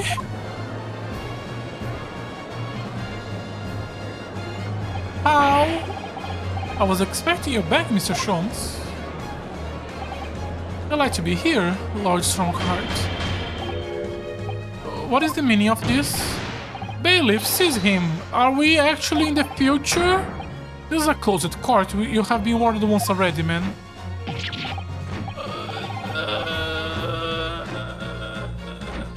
We can't get a hold of him, Lord. We just go right through him. This is dumb. I'm afraid our efforts are wasted, you see. The great detective see before you is composed entirely of a light and shadow. Image, if you will. This is stupid. How are you projecting this? This is stupid. Naruhodo, I must congratulate you on your final deduction. What the fuck are you? Are you familiar with the invention known as a telephone? Yeah, I heard some public telephones have been installed recently in Tokyo. The sound of the speaker voice is converted to electrical signal and transmitted. Right, sound is transmitted, so could not images keep them company, I assume? Other than that is some modest experimentation to develop a device specifically for this very day. This shows what a modest description. This is really dumb. And somehow, incidentally, I thought we might just as well transmit an entire scene. Somehow, incidentally, Mr. Sholmes, now you're being immodest.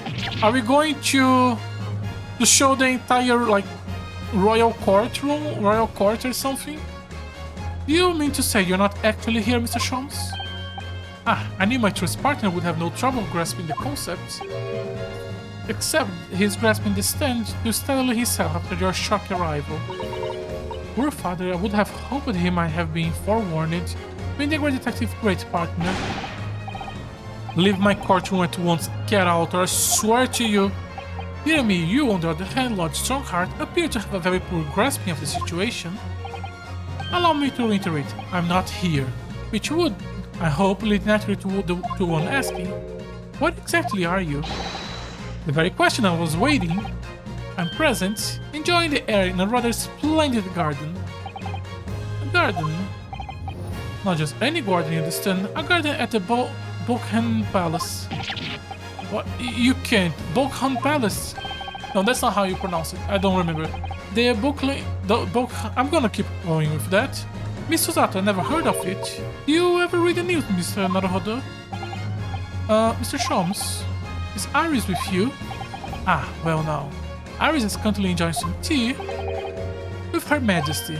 Okay, so she's not the queen, thank fucking god. Her Majesty, not just any Her Majesty. Her Majesty, the Queen of the British Empire. What? Why not just bring her here? Why the hologram plot twist? What's the point of this? What on earth is all this about? Buckingham Palace is Her Majesty the Queen's residence in London, Mr. Naruhodo. Order in court. I demand immediately silence. Her Majesty the Queen, you can't be, I mean, no. Is this some sort of unforgivable, distasteful trickery by a third-rate detective? That is all. Unforgivable, distasteful trickery. What an apt description. A closed court session attended by elite members of the judiciary is a rare event. I presume Her Majesty will be more than a little curious about the proceedings. So, I decide to show to her everything from start to finish. How? You show her. Indeed. By dint of the Mr. Sherlock Holmes remote cinematography. You meddling.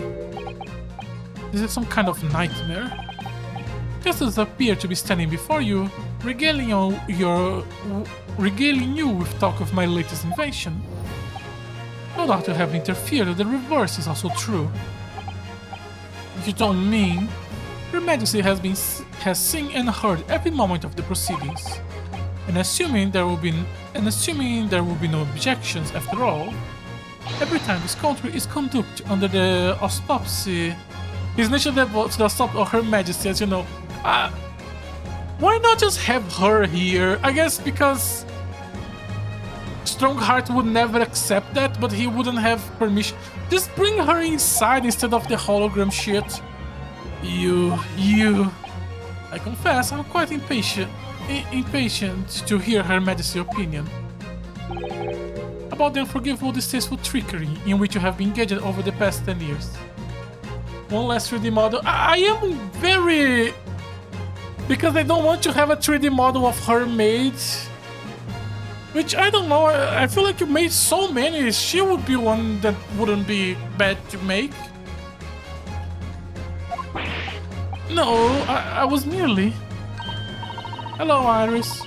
So sorry to keep you all waiting. Vicky and I have so much to talk about.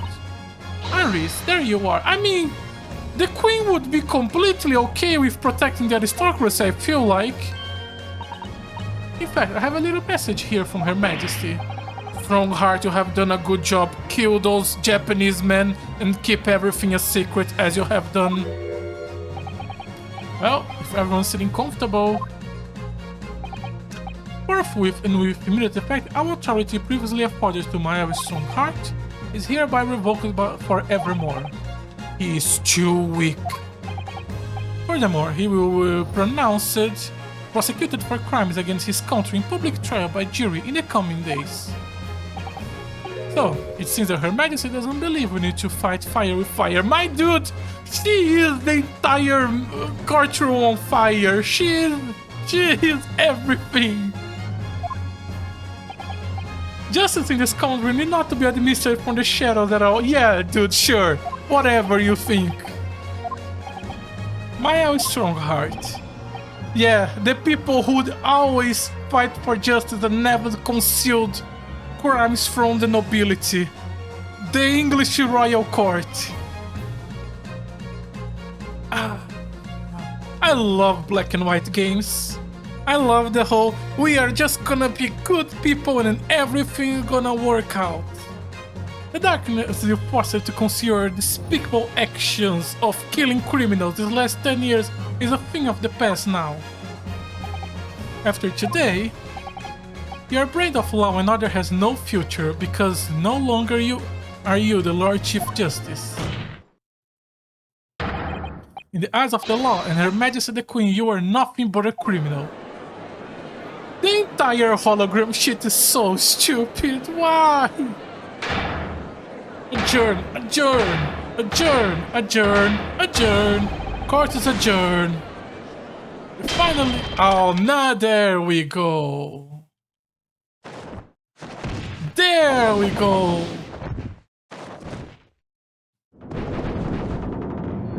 And it breaks down. Come on.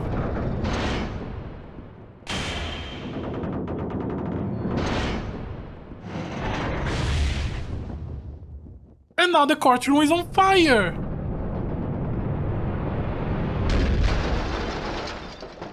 It's gonna keep rolling. Okay. One of my complaints about this duology is that I think the broken down of the killer at the end of the cases has been honestly pretty weak throughout all 8 cases. Not this one. This was perfect. Oh, this was amazing. Lord Clint Van Zix left a will in which he confessed to everything. They make a new model just for this. When those words came out of Asogi's mouth, it deranged me completely. I knew I must do anything and everything in my power to contain the situation. But I couldn't find the damn document. I searched his cell, but he wasn't there. Which... you are still here! Which precipitated the jailbroke plot, I presume. The need to obtain that will was all-consuming. I was sure that if I facilitated Asogi's escape, he would emerge with the will somewhere on his person. But despite searching his limp body in the cemetery that night, it still eluded me. Now that it never even crossed my mind, it was be concealed in the sword hilt. I feel like that's a place you guys would have looked at.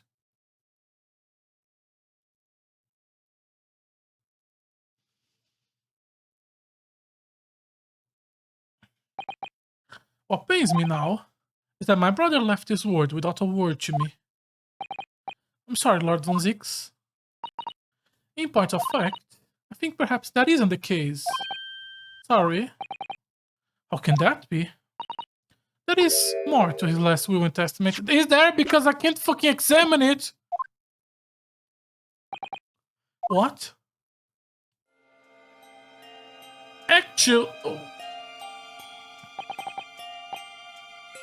Oh, okay, so there is literally just more that we just didn't read at the time. Okay.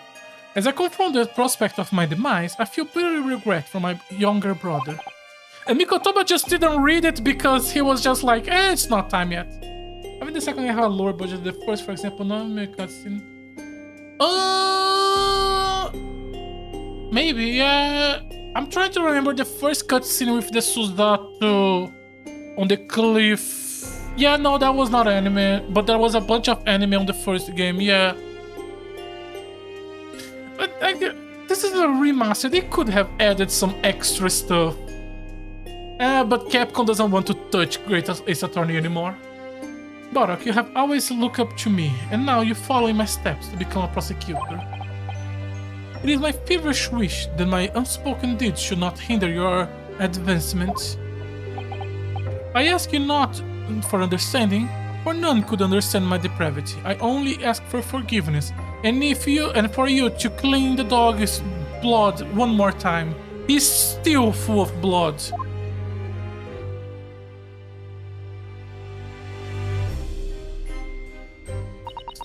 He's stupid. Asogi is a fine detective and a hunter worth of respect. He has agreed to honor my final 2 wishes. The first is that the document survives. The second, I cannot commit to paper. I have confessed my sin to my wife. Oh, so someone knew!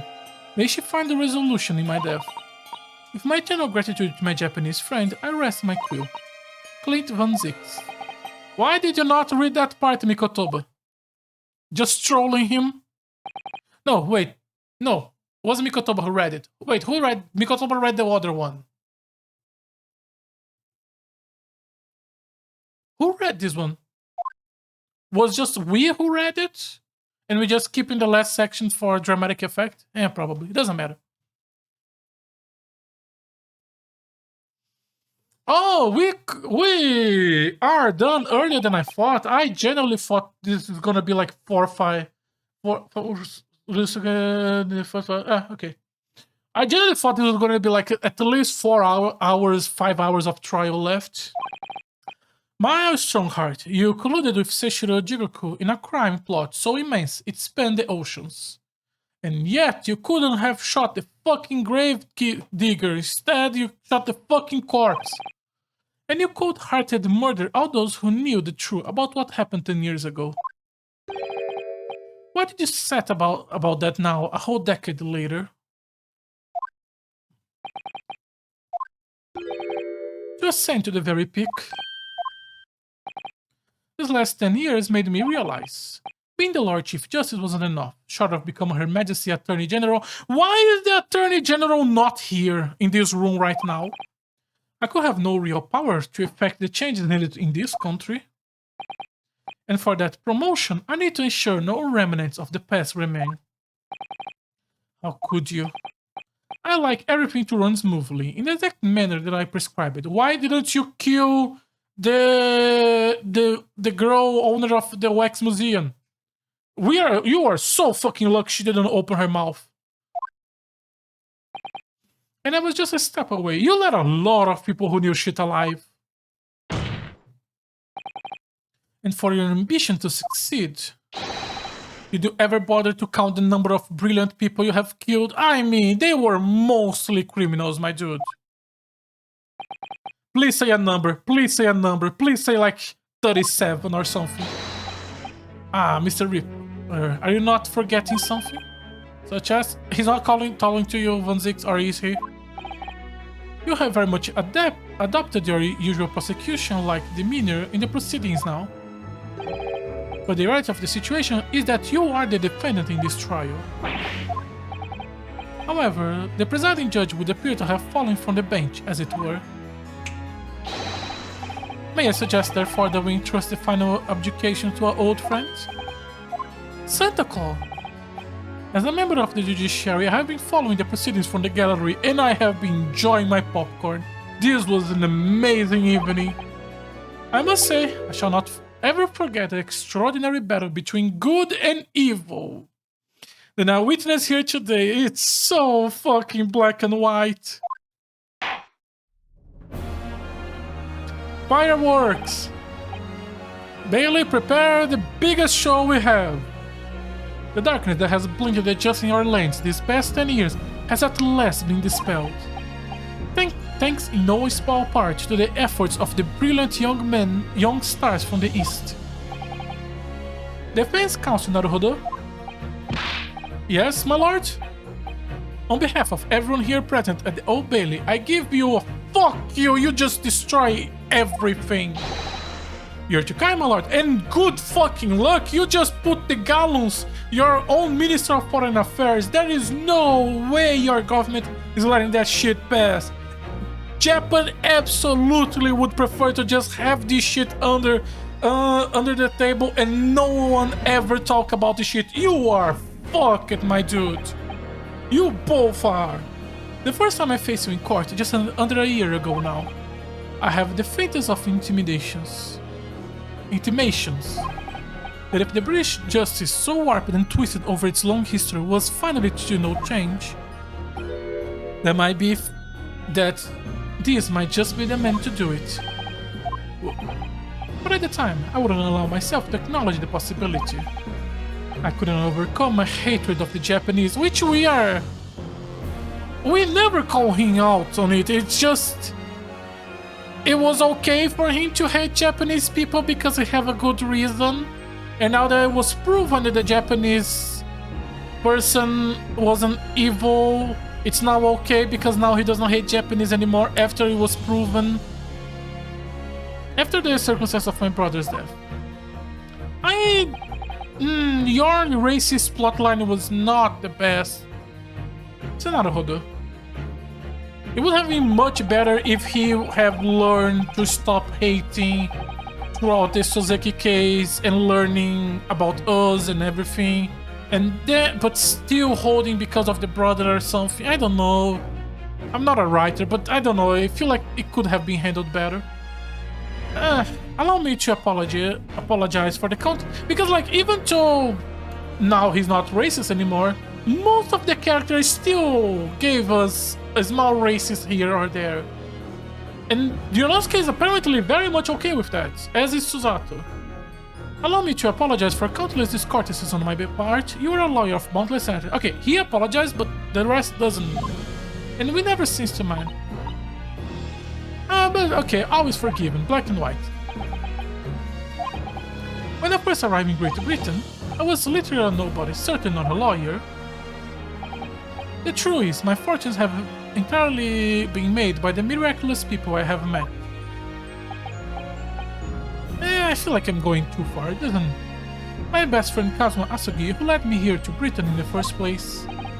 My loyal and ever-patient judicial assistant, Miss Susato, who constantly kept secrets from me until the plot demanded. The brilliant Lord Van Zix, who never failed to challenge the Nipponese rival. Is this we throwing shade at it? In automation, the exceptional master of logic and reasoning will show me the true art of deduction, Mr. Shomes, that we have to fix it every time. Still don't get why.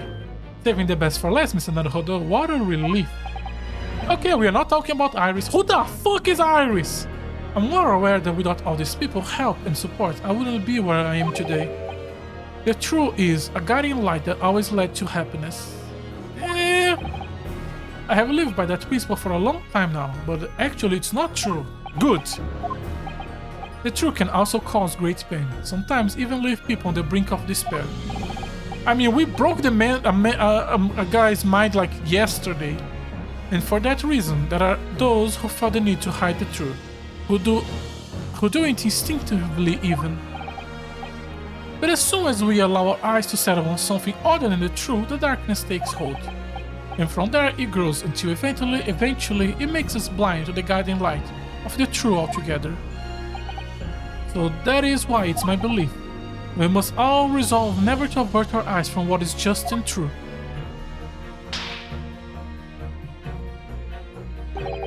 So that we can continue to walk the straight and narrow path ahead. I know that these games always are happy-go-lucky in the end, but it's still, like, you still have an extremely corrupted system and city. Well, I must excuse myself now. Before I go, Mr. Naruhodo, let me compliment you on your grand opus.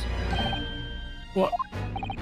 Without your beautiful composed case against Lord Strongheart, Her Majesty would have been unable to act. Would she?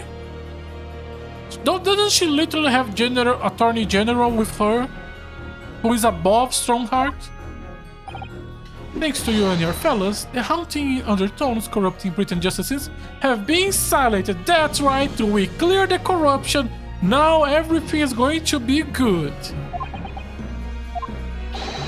Thank you very much.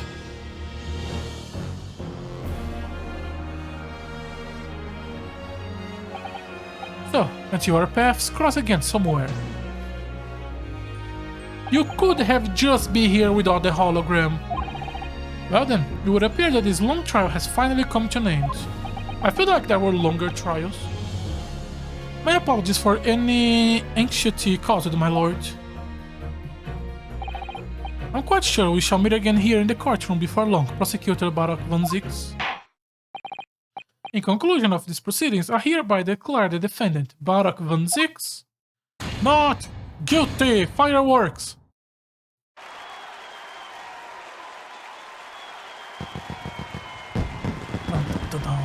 Come on, you can do more than that. It's the final case.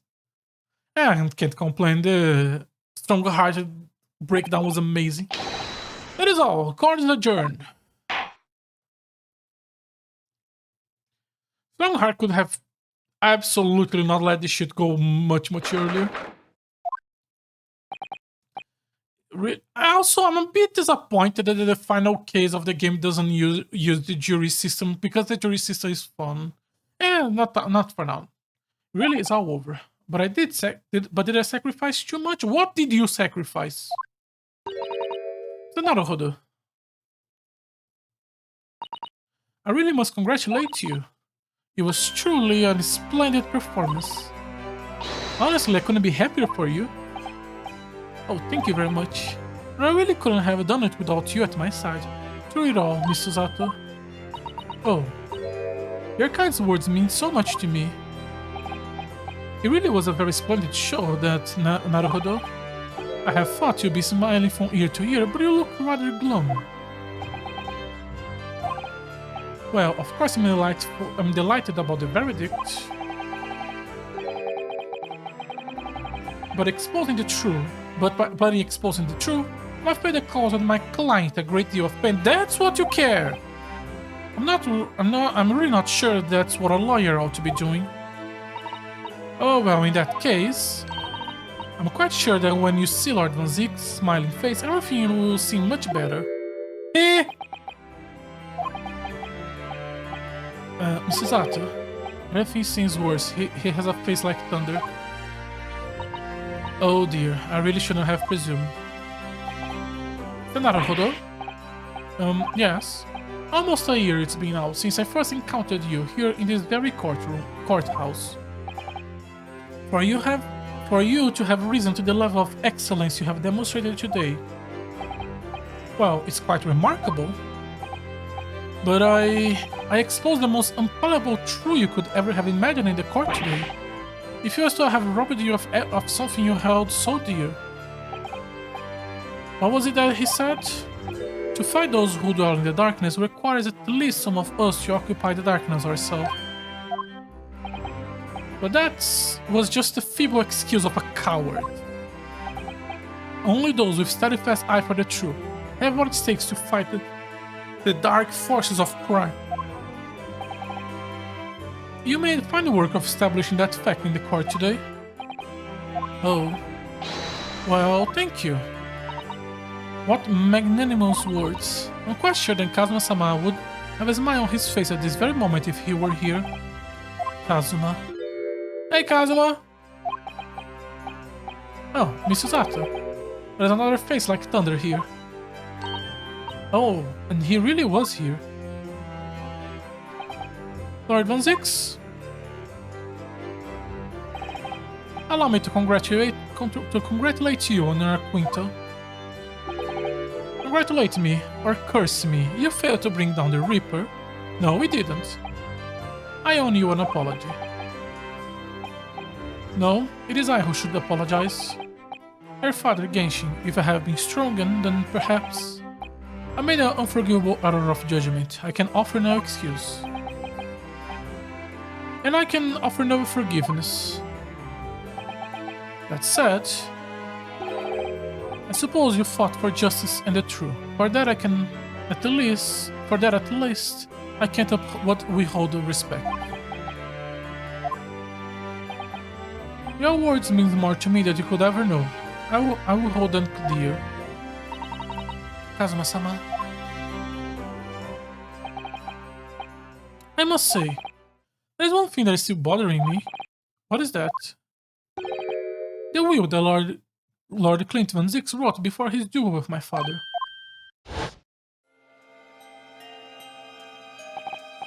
Asogi is a fine detective and a hunter worth of respect. He has agreed to honor my final two wishes. The first is the document, and the second, only he knows. There was so much better ways to do this than just... Here is the confession, let's duel to the death now. What can the second of his final wishes have been? Well, the mother would know. That your father agreed to honor, you mean? I think perhaps... I might be able to shed some light on that. How? It was 10 years ago, as you know, the day before the execution was scheduled. I went to prison to say, oh, how much did you actually know I didn't told us? Why aren't you putting in more of a fight, Genshin? If you have only agreed to it, Seichiro and I would gladly petition the government. We've been through this already, you don't need to worry about me. Anyway, Eugene, I have a favor to ask you of you, something of great importance.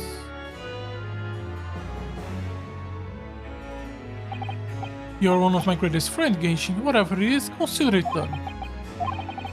I'm gonna tell you an address, and I need you to go there at once. And... oh, is this Iris? Are we finally going to address Iris? We should find a lady of the gentry in hiding there. Is Iris Bardock's sister? Nephew? She's not in a good way, and she's with child. The birth is imminent. Uncle, she's her niece. As a medical man, I'd like you to attend to her. Please, you're her only hope. By any chance, is the child yours, Genshin? Don't be deaf. It's a favor that was asked of me by a man I knew, as his dying wish. My goodness. I swear to the man that I would help.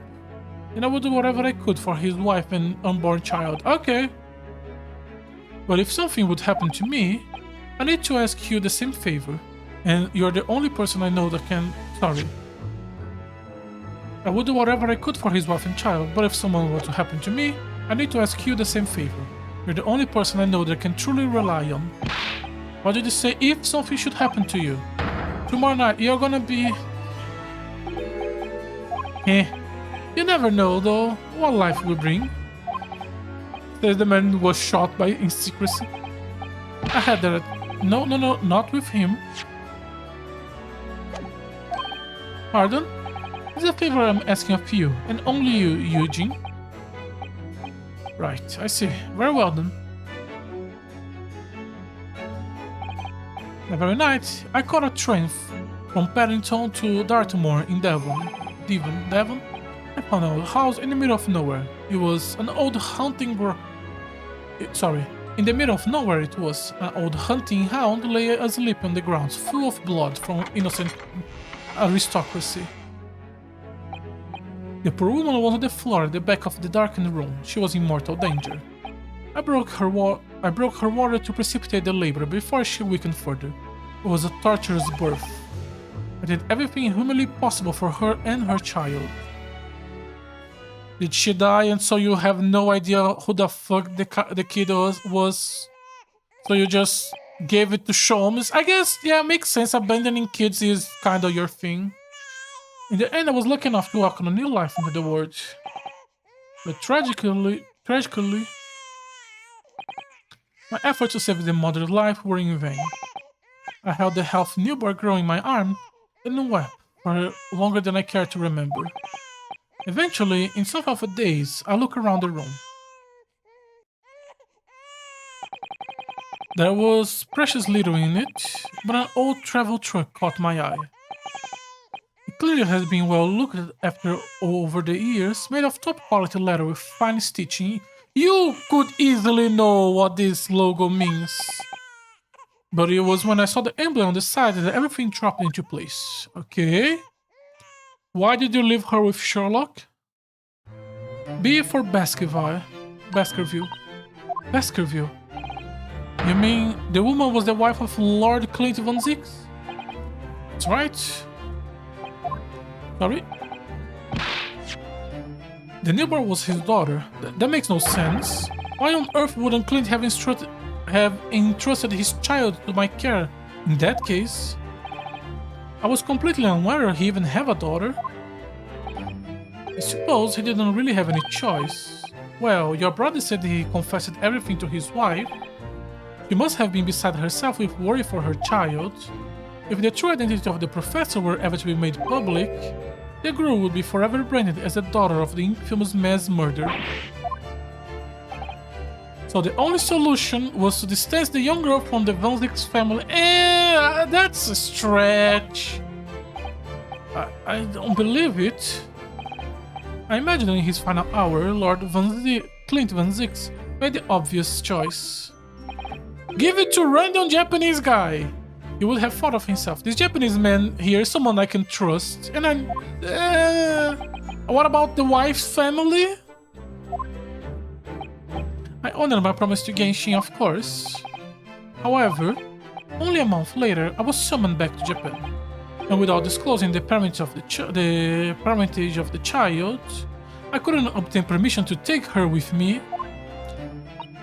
So you just gave her to Sholmes and said, fuck it. I was completely lost. In the end, I have to ask my great friend. I asked him if he could be the father to her. That being Mr. Sholmes, I presume. Yes, he took one look into my eye and agreed to it on the spot. Okay. Really, all it can be said that I did for the child was to give her a name. When it came to Britain, I was trying to escape from the grief of losing my darling wife. Yeah, by abandoning your child. So it was her name that I gave the little girl.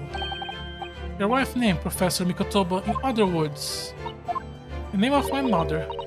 Ayame Mikotoba. Oh, now you make the connection. That's right. Ayame, or in English, Iris. Wait, really? You didn't make the connection up to this point? Naruhodo, what's wrong? The little thing just pinched me on behind through my trouser pocket. My dear fellows, can you hear me? Mr. Sholmes, is that you? Yes, we can hear you. You see what excessive tugging can do? Let that be a lesson to you.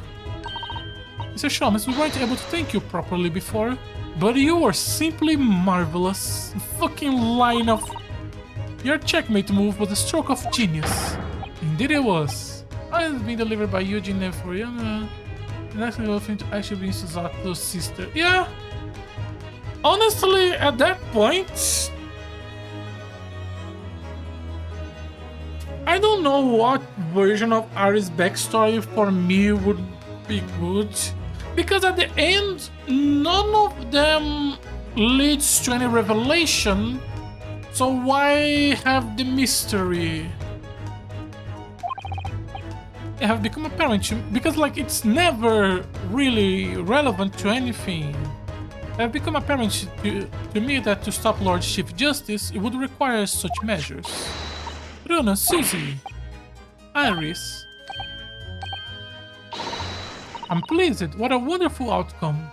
Like, her being the daughter could be relevant to the case.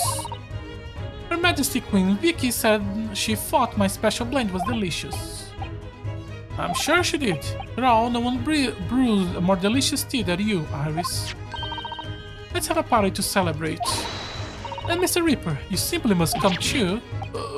I'm afraid I could not. The Reaper of the Bailey, flustered by a 10-year-old girl. No, really? Oh, boo.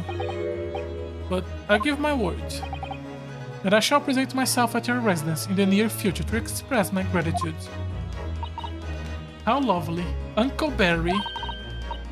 You have promised now, I won't let you forget. Bye for now. Like, this is honestly great setup for a really funny relationship between the two on a sequel, but a sequel never ended up happening. So a shame. Oh, alright, Iris, thank you all for your help earlier. Oh, that was nothing. Just come back home soon.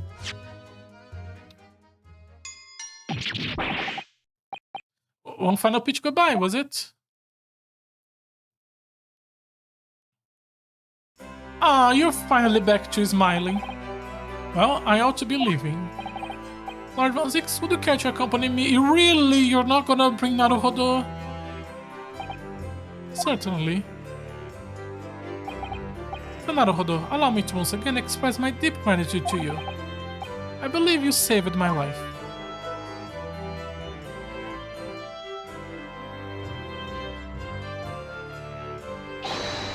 Wait, Lord Van Zix. Yes. What do you intend to do now? Honestly, clearly I shall have to resign from the prosecuting office. Oh no, why? I intend to publicize the full truth about the professor case. Once that is done, the Van Zix family will be orchestrated completely from London society. I mean, he did kill a bunch of people with a fucking dog. So, as soon as I'm free from my employment, I shall leave the capital. I see. Don't be a fool. Are those the actions of a man who once feared as the mighty Reaper of the Bailey? Stop shipping you two, you already have Naruhodo. I beg your pardon. For the past 10 years you have endured the pseudonym and have been cast as one of the dark forces yourself. Now that you have finally been freed from the dispute, your battle is just beginning, surely. Well, I certainly never expect to hear those words from your lips. I waited a very long time to come to London. Now I'm properly here and intend to learn all that I can. Anyway, goodbye for now, Ryunosuke Naruhodo. I will now go with Van Zix. The Torare ending. It seems as though he really matures suddenly. He's not the only one who matures, Mr. Naruhodo. Well, I think we should make our way back to the Baker Street. We must help Iris with tonight's dinner.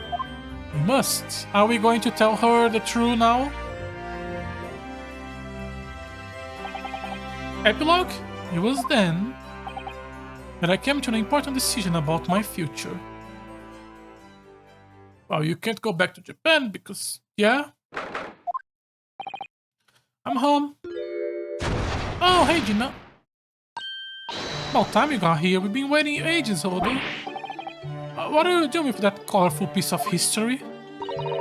It's a party, isn't it? I gotta go with a bang. I mean, fireworks, ideally. But when you ain't got fire, smoke's the next best thing, ain't it? There is a girl on Fresno Street who could help you with that, I think. Right, I'll remember that. Still so long. You don't have to reload that thing every time I speak. You really must hear this. It's quite the most extraordinary thing. Yeah, sure, you will define. Are we never going to address Sherlock bizarre amnesia, constantly forgetting things? Are we just gonna go character quirk? It's actually not relevant to the story. I assure you to define your expectations. Take down every detail now, Mikotoba. Ah, the world-famous great detective regaling his partner with the tale of his adventure, a sight to behold. Would you care to hazard a guess? Where do you suppose the Finch runaway have concealed himself? Would you believe? Inside the truck I found it abandoned in his cabin. Like, literally! I would believe it, yeah. I say, Mikotoba, I detect on a hint of a surprise. I wonder why that is. Maybe because I was there? What? You were? Then why the deuce didn't you say so before? Not quite the sight I was expecting to behold, but still. It's hard not to feel privileged to see, is it? Hello, Mr. Sholmes. Professor Mikotoba, finally back from the Bailey. And not a moment too soon. A feast prepared by Iris and Miss Susato awaits. Honestly, I don't know which relationship I like more, Iris and Susato's sister, and Iris with Uncle Barok. I must say, I haven't seen Susato looking so happy in a very long time. Ah, Runa, there you are. Dinner is on the table, everybody. Please do come and take a seat. Time to fill my boots. Fill me boots. Goodness, is that really true, Gina? Yep. I'm losing my copper clobber and going back to what I know best. It's never life for me. You really live in the police force. Why, Jeannie? Well, the boss ain't around no more, so... Oh. Anyway, no matter how hard I try, the Reaper ain't never gonna accept a diver to a duck, is he? Well, people can change, you know. Ah, yes, that reminds me. I rather thoughtfully offered to relieve the bailiff of this now defunded piece of evidence. It's the Inspector Pocket Watch.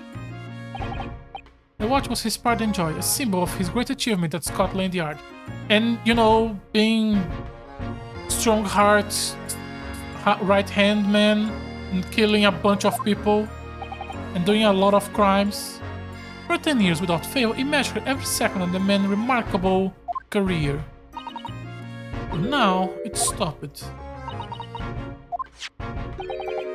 Someone needs to keep the memory of Inspector Gregson's career alive by taking on the great responsibility of winding that watch every single day again.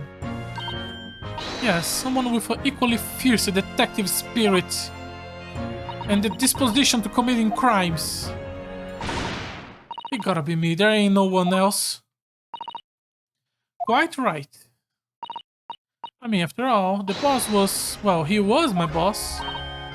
Yes, you know, yes, he was. Oh yeah, and I made you a promise and all, didn't I, Aris? Then I will become a proper detective one day and track down your old man. Alright, it's decided. I will do it. And I swear, I'll find your dad and bring him kicking and screaming. Okay, we now need to have this conversation. I'm not entirely sure that would be appropriate. Yeah, I think, Gina, it might be best. I think I'd like you to forget that promise, Ginny. Iris? Well, obviously, I always wonder about who my real daddy is. Of course I have. I want to know where I come from. I thought it might tell me something about myself. You are royalty. Not royalty, but you are still noble.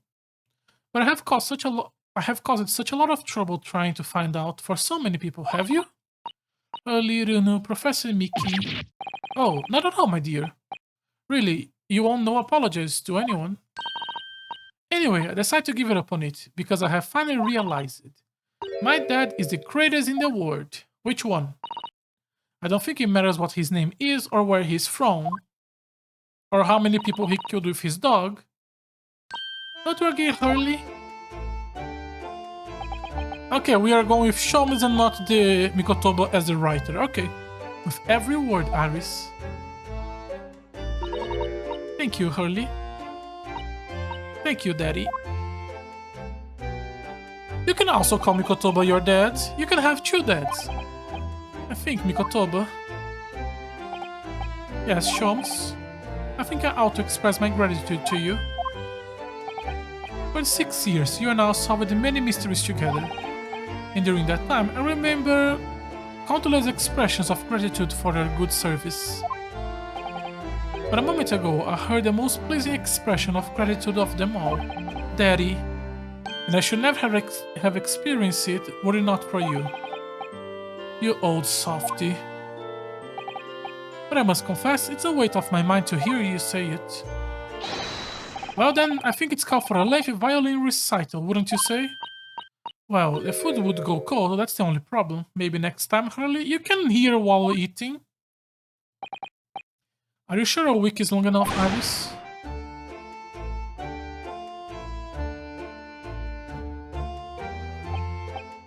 Oh, still no voice acting. Even amidst the most troubling of cases, even reeling from the most shocking of revelations. Returning the evening to the suit of rooms, there is always warmth and happiness to be had. The home of the world's greatest detective, and my home too, with my greatest family. I am really surprised we actually finished this fast. I really thought there's going to be an extra 2-3 hours. Naruhodo legal consultants. Still haven't cleaned up. This attic room has been my home and office for almost a year now. I have certainly have some unforgettable memories whilst I have lived here. But I think now the time has come. It's time to buy this place farewell. Naruhodo? Oh, Professor. Are you alone? I didn't hear any sound from Susato's room. Yes, Susato-san went out after dinner. She took a carriage. Something about important matters she needed to take care of? Ah, I see. Okay. I want to thank you for what you did earlier. Iris and me, when the subject of her father came up. Lord Clinton Van Zix. I made my mind many years ago never to tell her who her real father was. It's what we agree with. It's what was agreed with Genshin after all. Lord Clinton Van Zix's final wishes before he died, you mean? Yes, I have to take some rather drastic steps at the time to protect that secret, you know. Calling Susato back to Japan 6 months ago, for example. How? What's the connection? When I read Soseki-san's report about his final days in London, you stumbled across the crux of the terrible case, the dog collar. No, we didn't. Oh, okay, you mean on the flashback case. Okay.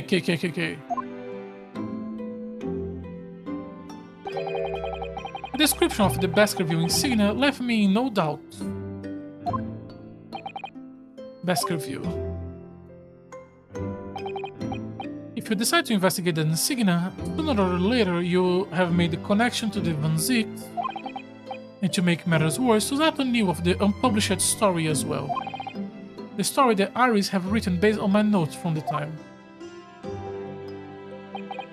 Ah, yes, the Hound of Baskerville. Exactly. It was a work of fiction, but based on the grim reality of a huge beast of a dog being used as a murder weapon. A dog with the Baskerville family emblem around its neck. Armed with those two clues, I fear you and Susato might arrive at the truth. So, I invented that story about having collapsed to justify her leaving London and returning to Japan at once. I feel like that's a lot of jumping to conclusions, Mikotoba, but you could just be playing safe. All in aid of halting any investigations you and she might have been contemplating. I see. Something I never understood is why Susato came across the manuscript in Japan, though. You know, Iris the Hound of Baskerville story, I mean. Chum sent it to me. That was before Susato left Japan. He was very troubled about what should have been. No, wait, no. Okay. He was very troubled about what should be done about it, you see. I read it and carelessly left on my desk, which is where Susato came across. This doesn't need an explanation. It was the only case Sholmes and I ever pursued that I didn't record in meticulous detail. I was stunned when I discovered the young Iris have pieced together so much of it from my paltry notes. Sholmes and I discussed the matter and decided that we couldn't allow the story publication, so you sent it back and then he put it at the pawn shop. At that point I returned the manuscript by post to Sholmes for safekeeping. Claire did all that to stop Iris from finding out the truth about her father. That's right, because Sholmes have told me how astute she become. However, having witnessed events in the court today, I must say my opinion has somewhat stiffened.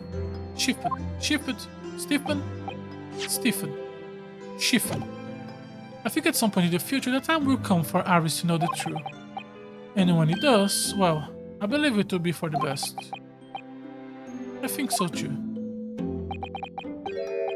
Actually, Professor, I want to talk to you about something. Judging from that expression, I say you have come to a decision. Yes, I have. I will be returning with you to Japan because, oh boy, the mess I made. I'm really only here as a substitute for Kazuma, but he's here in Britain now as originally intended. Local student Naruhodo doesn't really have a right to stay, I think. See, looking back now, when I first arrived here in February,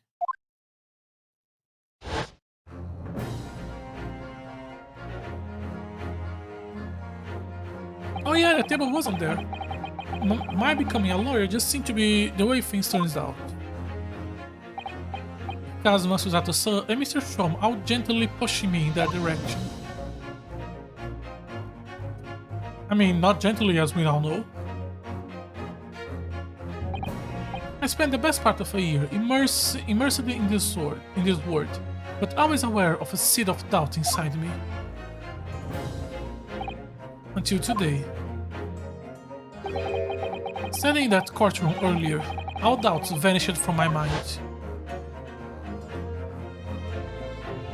The entire criminal network is in love with you. You killed their biggest opponent. You destroyed their biggest wall. You are the hero of the criminals of London. I was totally focused. I was sure of my belief in my client, and I was sure I could see the trial through. And at the end of it, I finally realized it. No one else chose this path for me. I chose it myself. The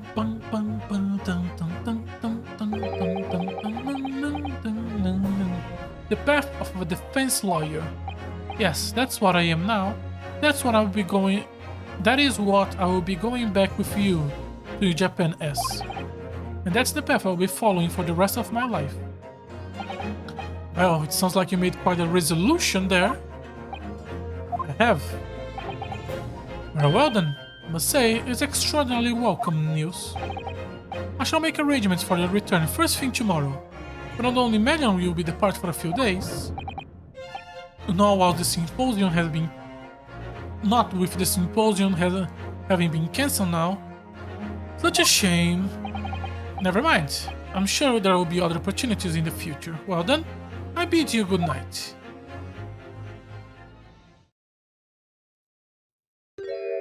Oh, you're back from your secret business. Lato-san.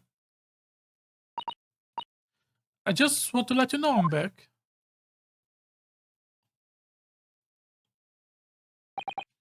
Did you hear what your father and I were discussing? I'm sorry, I did, yes. I couldn't help, but... Oh, how much did you hear? Well... From the part about Ari's real father, I think. In other words, from the beginning. So, you made up your mind. You return to Japan and continue working as a defense lawyer. Ah, yes, I'm sorry. I really should have consulted you about it.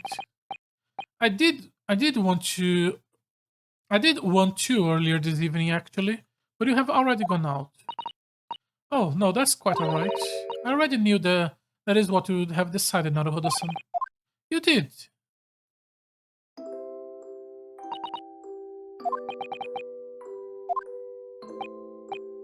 Susato-san? Ah, yes.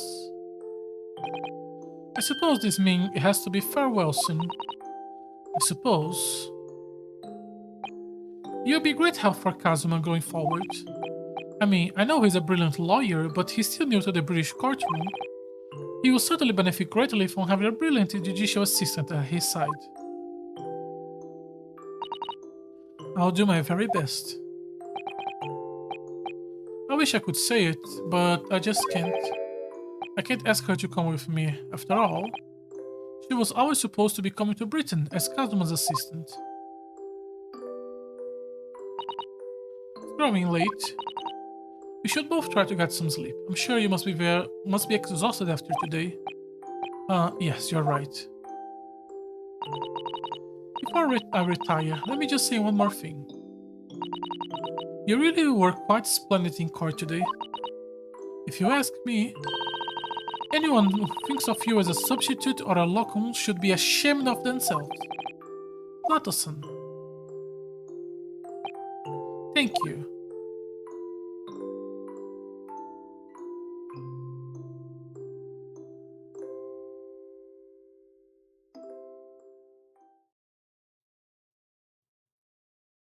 Ooh, the same end place as the first game.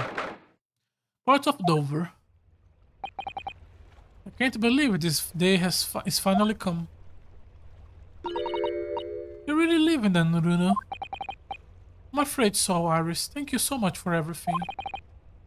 I don't know what I would do without your wonderful cooking and delicious tea. Oh, I wish you weren't. But you have to come back and visit. Say you will. Of course, I promise.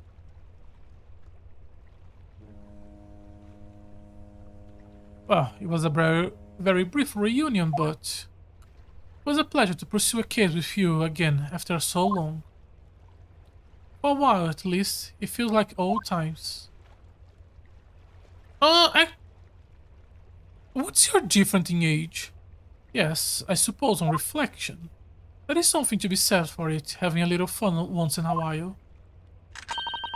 I'll just go and say goodbye to the professor as well, I think. Alright, Iris, you do that.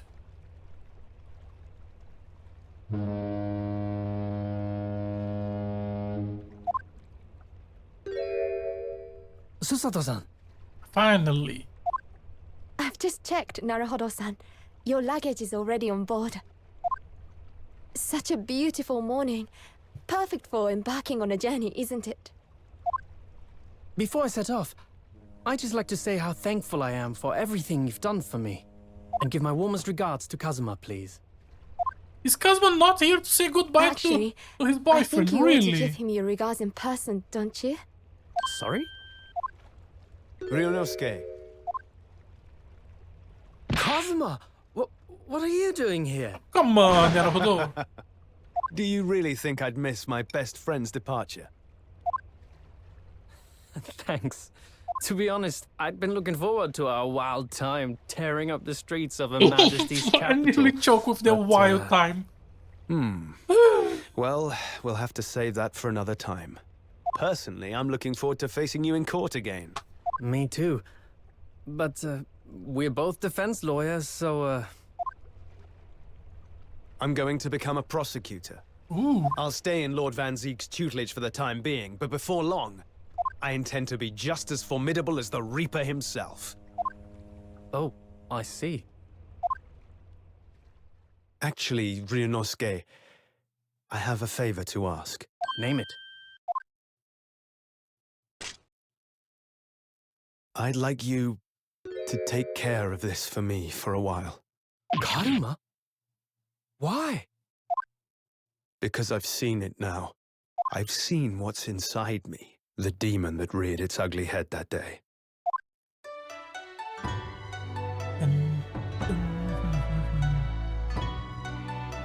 It was only for the briefest of moments. The last time I came face to face with that inspector, but it was unmistakable. I wanted to kill him.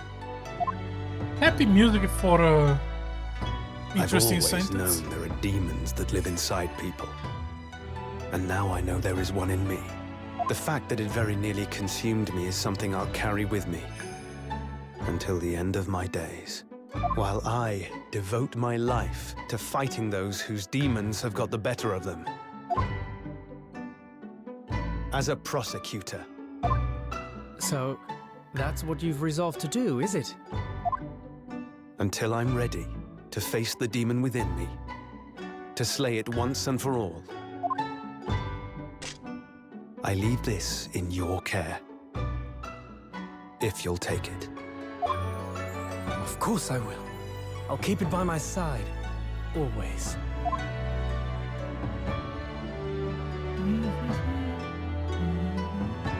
Until we meet again, then. You have your path to follow, and I have mine. Naruhodo-san? The path you're going to follow from now on. I wonder, if I might follow it at your side, and unless I'd be a burden. What? I mean, I would very much like you to come with me. But aren't you...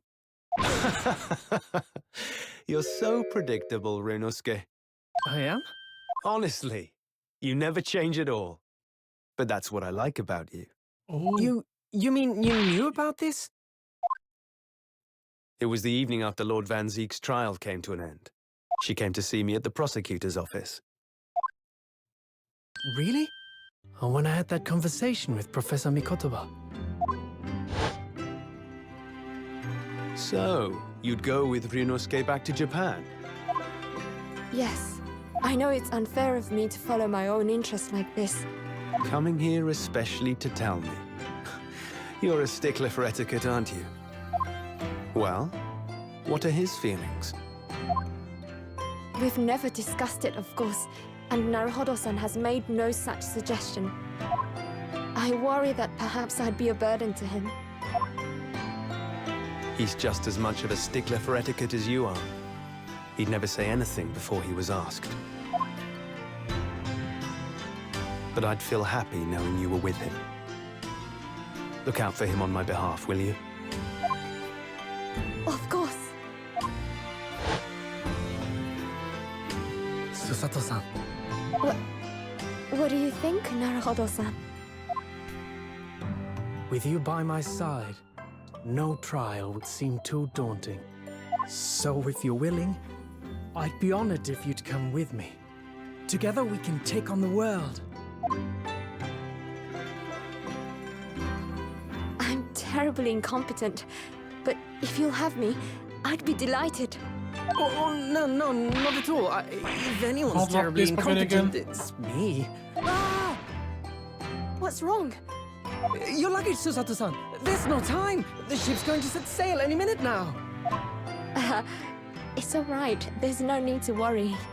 As it happens, my luggage is already on board too. It is? Your fine judicial assistant has everything in hand as always, I see. Bruno! Your ship's about to leave! Time to go then. Look after Oh, yourself, we're gonna tell Ryunosuke. Iris and Studio gonna go away just your now without sword. a chance for goodbye.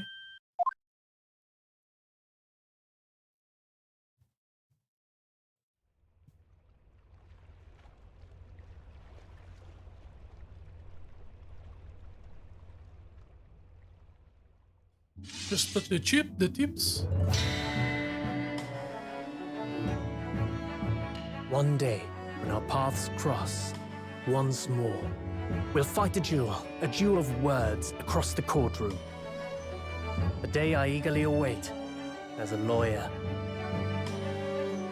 I've been waiting to hear you say that, partner.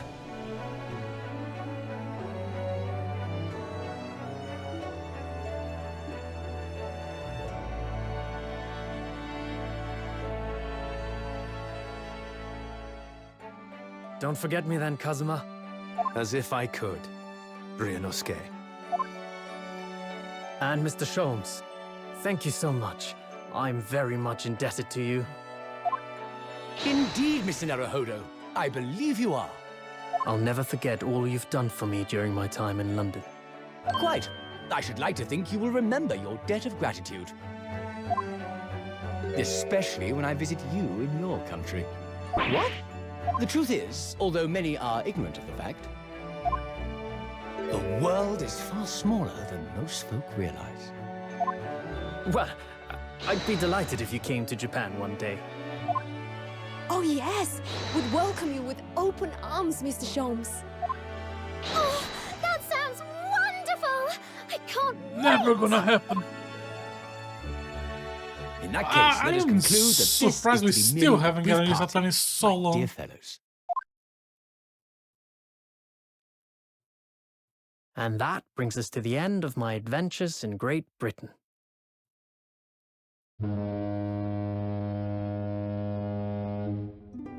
A peculiar twist of fate brought me halfway around the world those many months ago. But that was just the start of my journey. Who knows where fate will lead me next? Still, I'm confident this won't be my last meeting with the friends I've made in London. Yeah. And It we're won't. here together again. No doubt, the first words I'll hear will be,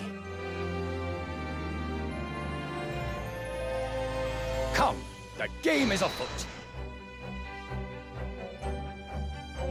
The end. Okay, The let ship, me. with our friends from the east, sailed steadily towards the distant horizon. But Sholmes' face was alight with joy. The times may change, but a steadfast friendship will remain true, Wilson. We have but to gently close our eyes, and we are with our companions once more.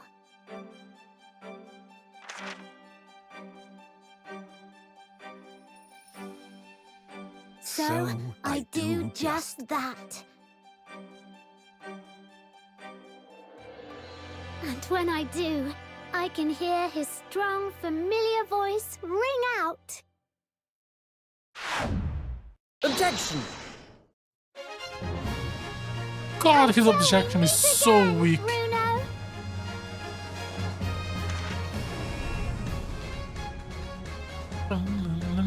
Okay, let me wait until the credits are done before I start talking.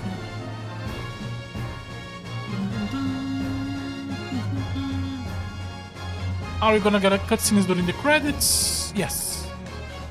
I mean, probably inundated with inquiries about my remote, but no review of political goods and what I've promised coded port secrets. Anyway, I decided an absence from London is in order. A sojourn in distant climes.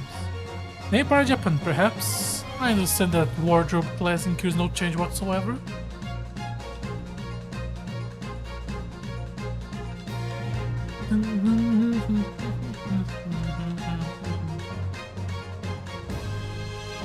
I gave a little note to Hurley the other day. He just said thank you for everything. But it made Hurley cry. And I gave him some lotion that I invented as well, to dye his hair red safely. But he said that might make him cry too, so he'd rather not use it.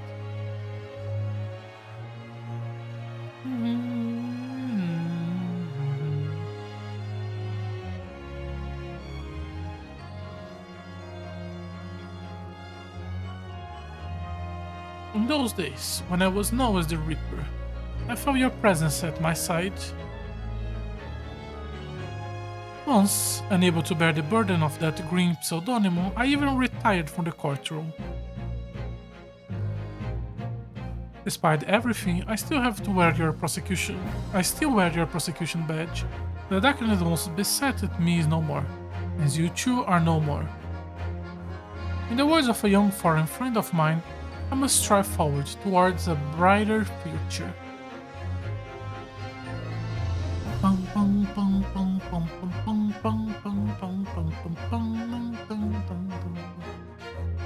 The boss left a note to me, you know, and I can read every letter A to Z, the whole lot. It's clear a lot of stuff. The boss was trying to protect me, see? And that is exactly what me as Chief Inspector Toby and Chief Inspector Toby are going to keep doing for the Londoners. I only wish I could have said how grateful I was before he, you know.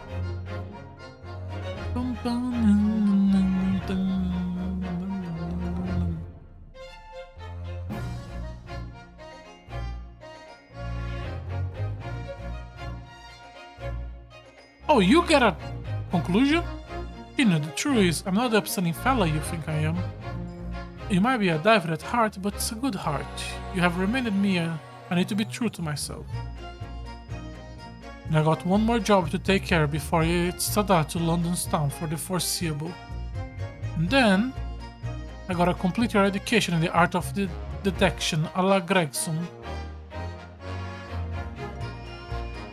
And always that kind of with Post Malone during the credits.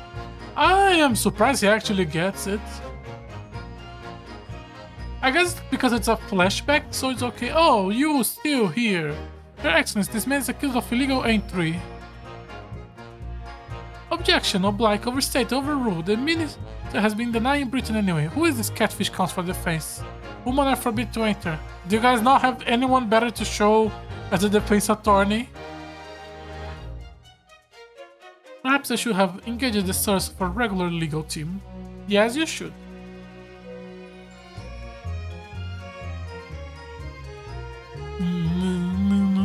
The mess we created with Seishiro. Oh!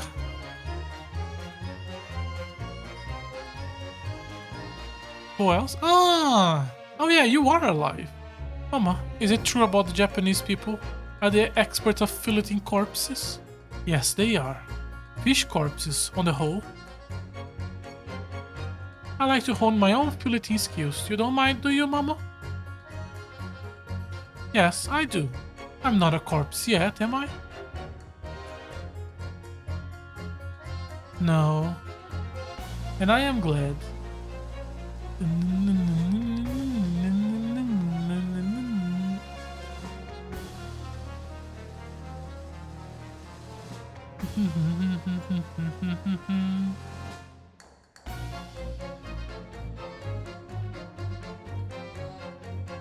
Here I am again, Great Britain, on the invitation of my dear old university friend. He sent me a very nice letter saying he'd like to show me around now that everything was settled. What have I done? I was so excited I picked up this splendid hotel and I cannot afford the bill. Father, come to my rescue, please. I wish you could just... I could just vanish in the air. Just go steal show me fucking hologram machine and become a billionaire.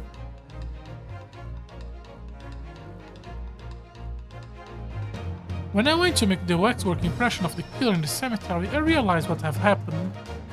But even the witness standing at the highest court in the land, I could never speak of it. The Lord Chief Justice and I have struck a bargain, you see.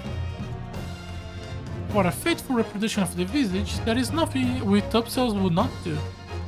And he never eliminated you, or even consider doing that.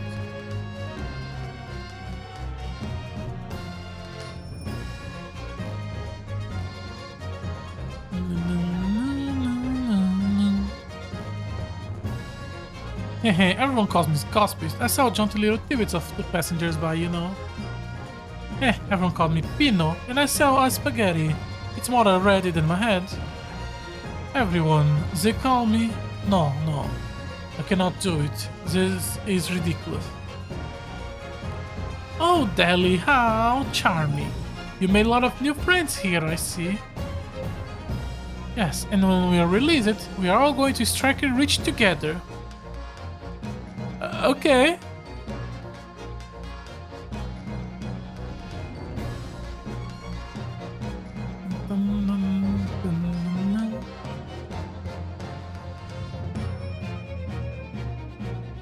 Anyone else? When I was accepted on the foreign study tour, I knew exactly what path I have to take. And however it might have ended, I knew that I wanted you there to see it. If I have ended in the dock, there is no one I would have rather have defending me. But now, thanks to you, there is a new path I want to take. I'm sure we'll meet again in the courtroom, my friends. Until then, I leave Karma in your care. And that ended up never happening.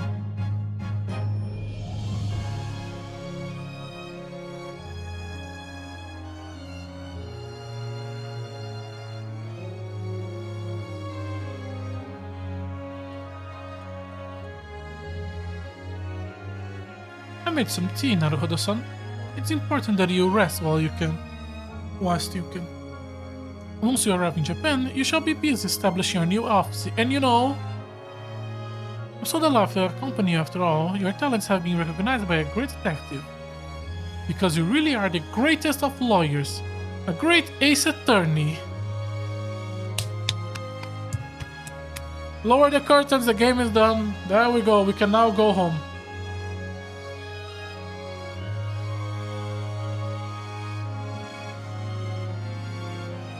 That's a nice photo.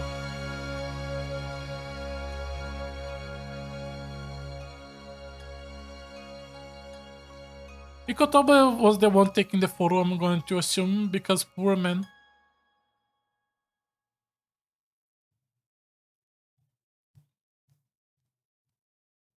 Is that the extra image? Alright, credits. Okay, now we can start talking. So, as always, every time I finish a game, I like to talk about what I thought about it. And as always, we start by giving the notice that when I talk about a game after I'm done playing it, I am mostly negative because that's just the way I am when I think about games. I prefer, like, the good stuff is just, yeah, the shit was good, I'm happy, but the bad stuff I like to think about it, so I end up talking more about the negatives than the positives. And that's always going to keep happening. Let's start from first. Would I recommend this duology to someone? The second game, yes. The first game, no. I did not enjoy my time with the first game. But I did enjoy my time with the second. In the event of a game finish, one including the dance of the people. There is a bunch of fan-made stuff for Phoenix because it's really easy to do. Because you can just reuse most of the sprites and just write text. I know there is a program that is literally just create a scene and then you can write down whatever you want it to happen. When we finished the first game, I decided to not talk about it and wait until we're done with the second, and now we're done with the second. So this is also going to be longer than usual since we are going to be talking about 2 games. Where do I want to begin? Do I want to separate game by game or do I want to go category? Let's go category. Let's go presentation, character, story, gameplay. Anything else? Nah, I think that's enough. Presentation-wise, graphics-wise, I don't really have any issues with the game. I am more used to the Ace Attorneys being 2D, and then they transitioned to 3D. I feel like this was a better 3D than the one in Dual Destiny. I did not play the 60th games to judge it, so I still prefer the 2D look, but that's pretty much me. In general, I prefer 2D graphics anyway, so that's just a personal thing. Music-wise, some of the songs have grown on me, but not that much. I probably will change my mind if I sit down and listen to the soundtrack on YouTube.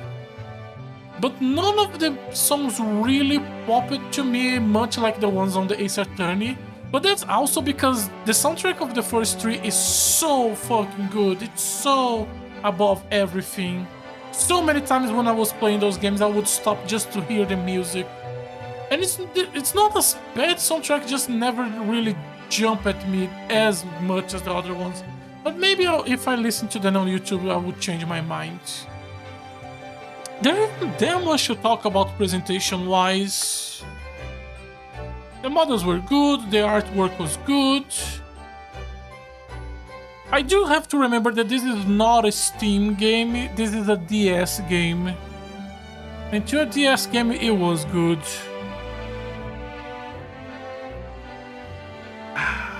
And a nice conclusion. I did miss a lot of the killers' big exaggerated breakdown. The one from Strongheart was honestly maybe one of the best in the franchise. But aside from his, there were very little throughout the games, which is a bit of a disappointment. Okay, but really, I don't really have much to say. Let's leave characters and story last.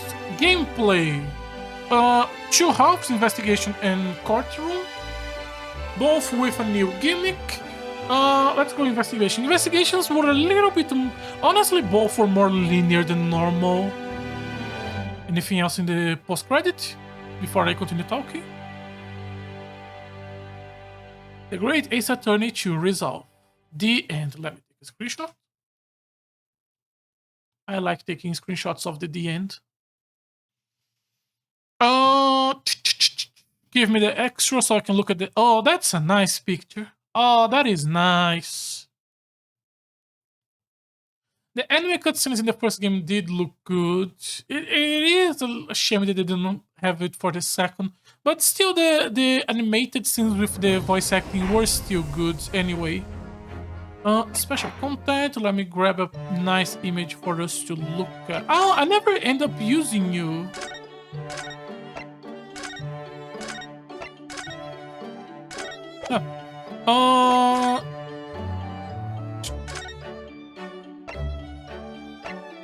Okay, let's leave it this. Text wing. Investigation-wise, I feel... Okay, so there is there are 2 less gimmicks that I remember and 1 extra gimmick. Investigating the scenery is always going to be the same, it doesn't matter. Talking to the clients, to the people is always going to be the same, it doesn't matter. We did have very few moments where we have to present the people with something.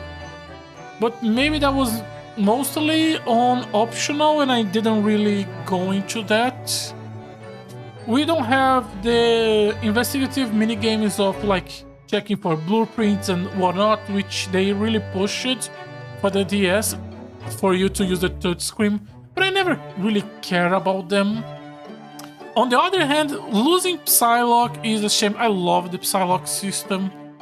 Having a one-on-one with random people to find their lies. And I do think it would kind of fit the theme of...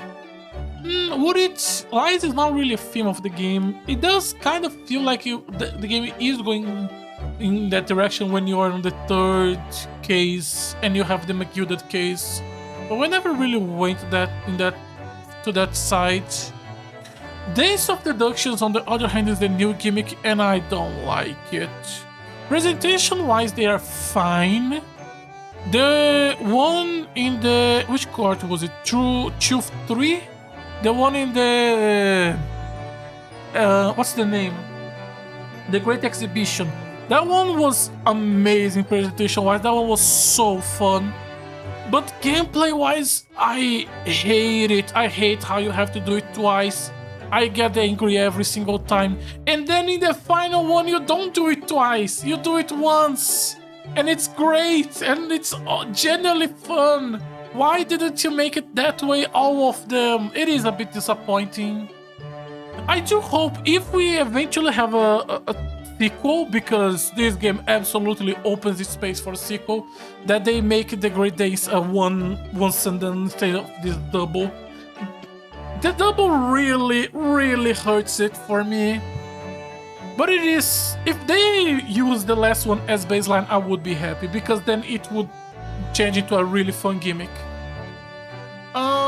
Courtroom-wise, I do think this courtroom is a lot more linear than usual. Every single time there is a cross-examination, we press everything. And most of the time, I will need to sit down with paper and write down to make sure, but at least it feels like most of the time we unlocked either a new clue or a pursuit or a new statement. And because of that, meta-wise, I know that one of those 3 that we unlock is going to be necessary. Like, if pressing something unlocks a new evidence, you need to use that evidence to pass that cross-examination, because if it wasn't necessary, the player would be able to do it without getting the evidence, and that would break the trial. So you know that if you unlock a new sentence or a new evidence, you are going to need to do something on that sentence or use that evidence. Or that evidence that you unlock is what you're going to be using. Because of that, a lot of the cross-examinations for me felt very linear. It felt like start, do all the presses, and then the game is going to point to you where you have to go. Which I don't really like it, because I like the puzzle aspect. But I guess it's a preference thing. The new game, there were 2 gimmicks for the courtroom in this game. The juror and the multiple witness. Both of them were absolutely great. Absolutely bring back those. it's insane to me that this is the only Ace Attorney with Jury, even though the entire plotline of the 4th game is about Jury. The 5th and 6th doesn't have it. Why? The 6th, does the 6th have it? No, I didn't play the 6th.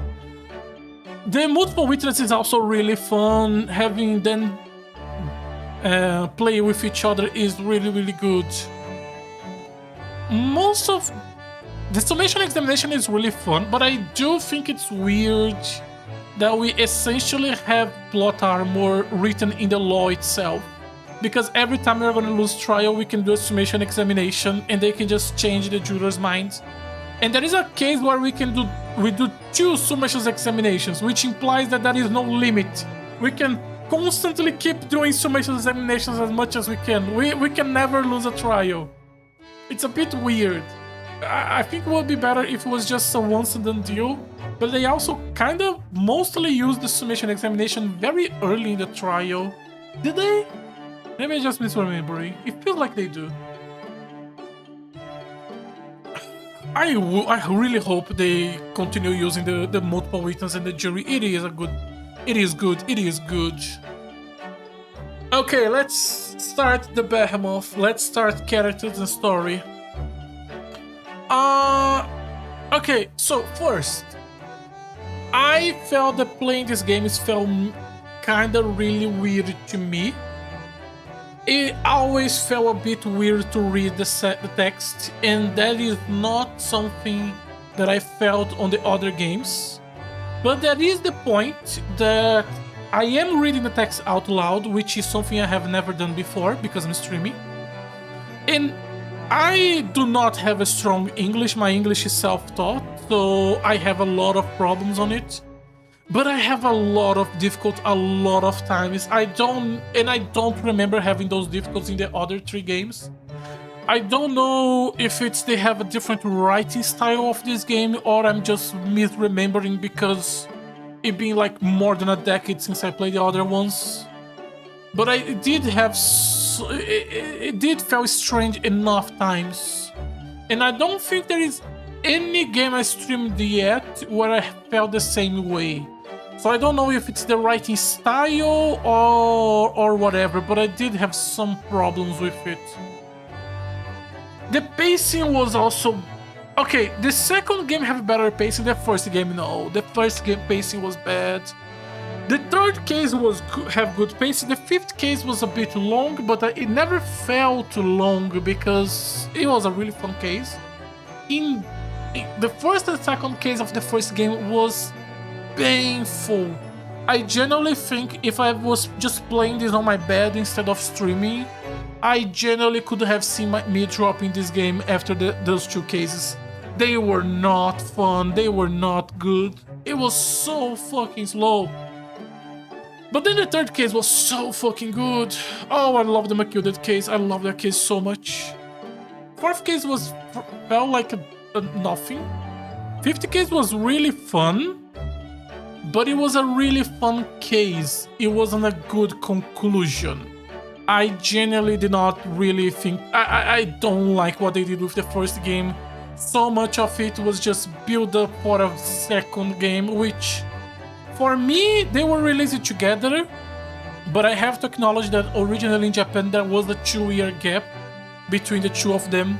And if I have to play the entire first game, wait 2 full years before have been playing the second, I would have hated the first game. I don't like cliffhanger endings. I don't like when games just build stuff up and don't give me a conclusion. Give me the conclusion on the story itself. But there's a problem I have. Again, it's a personal thing. I have talked about this with other people before about like TV series and other random stuff, and not everyone agree with me. It is a matter of taste, a matter of opinion. I don't like games that I don't like medias that don't give me a beginning, middle, and end. I'm fine with you having hooks for a sequel, of course. Like this game, the ending is full of hooks for a 3rd game. But there was no climax on that case. In the JoJo case, I call it JoJo case because the killer for me was just a JoJo character. but it wasn't a climax. It wasn't a climax. I feel like it could have been a climax, but it wasn't. These two games should have been a game. Honest, keep the first case of the first game, but fix the pacing. Change the second case because it was bad. Keep the third case, it was amazing. I feel like you could then have the 50 case as a nice beginning, followed by the Great Exhibition, and then the finale. Maybe have one more in the middle with Soseki as a filler. But I feel like this could have been a 6-7 case game instead of a duality. I understand that they probably did that to cut costs or whatever. Life is life. But it does hurt it. The second game, on the other hand, I enjoy a lot more. The first case was a bit weak, but at least it was short. The second case wasn't bad. I thought the first day with the investigating the T was boring, but the second way with entangling the mess of relationship was really fun. The third case, fourth and fifth, was all really, really fun. I do have some issues with stuff here and there, but still, I just want to enjoy myself, and they made me enjoy myself, and for that I have nothing to complain about. But it's true. Each game has a half that is good, so it just makes me wish we would just pick those two good halves and put it together, and just cut the fat. Kazuma's plotline was so weird. The fake death was... I hate the fake death. I hate the fake death. And because of his death being fake, we kind of end up with a weird situation where we have two prosecutors. To the point where Van Zix is not even present at the conclusion of the game on the pier. He's not even there. Van Zix is a weird prosecutor. On the first game, I feel like he's not even a character. Do we ever meet him outside the courtroom? I don't think we do. On the third case, he's just there being racist and he hates us, and then we get a criminal innocent, so he hates us. On the fourth case, he's there completely hating us, okay. But then on the fifth case, after we get Soseki's innocent, it felt like that didn't change anything about him. It felt like we just... It feels like there should be something there between the fourth and the fifth case for Van Zix, where he's like, oh, there is more to it than just me trying to get criminals to jail. And I feel like the Van Zix at the start of the fifth trial and at the start of the fourth trial are the same character, and it shouldn't be the same character.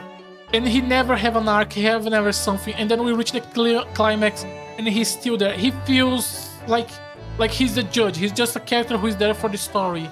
The second game gives him a character.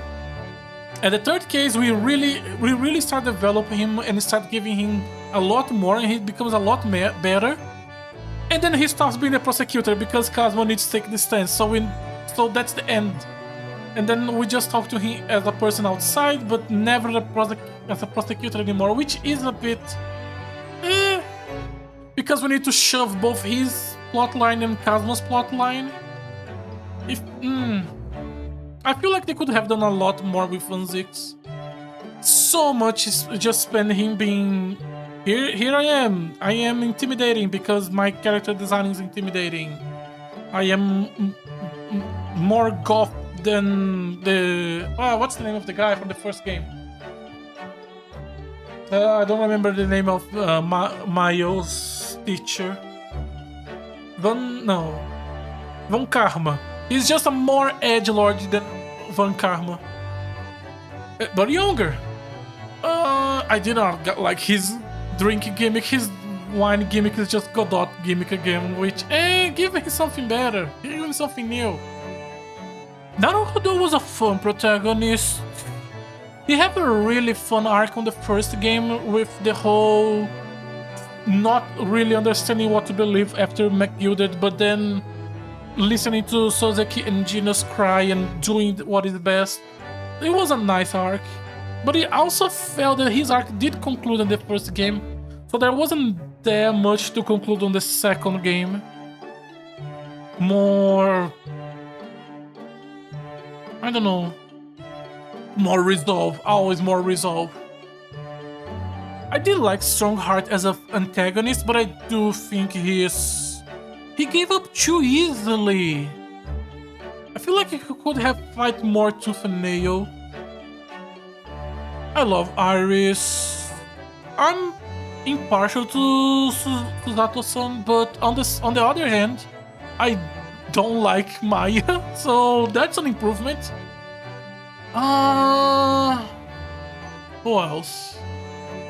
Sholmes, I did not like Sholmes at the beginning. I warm up to him by the end, but I did not like his stuff. His whole quirky doesn't work for me. But when he started being quirky and be more, let me be competent and help, then I like him. Again, I feel like I'm always focusing more on the negative than the positives. It's just how I am. I did enjoy myself a lot. This was really, really fun. If they make a third one, I'm absolutely going to be playing. I don't know if I'm going to be streaming, because I don't know how much my enjoyment was changed by the fact that I did play on 3-hour blocks, always reading out loud. I don't know how much that changed my impression of. But I did have a good time. It was fun. It was absolutely worth playing.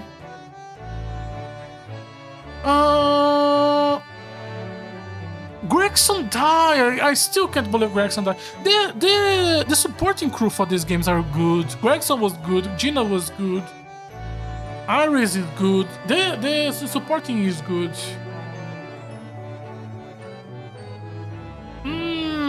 What else do I have to think about? There was a few pieces of gameplay that I was like, what the fuck game? I think it was the 4th or 5th case of the first game, there is a point where you have to like press everything, see the hint after, and then press something back to get a new pursuit.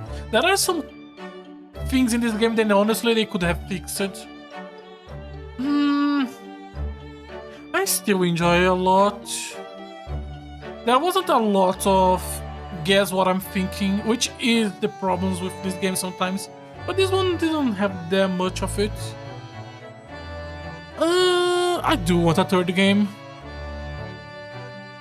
Both Kazuma and Van Zix need more time on the oven cooking. They need more character.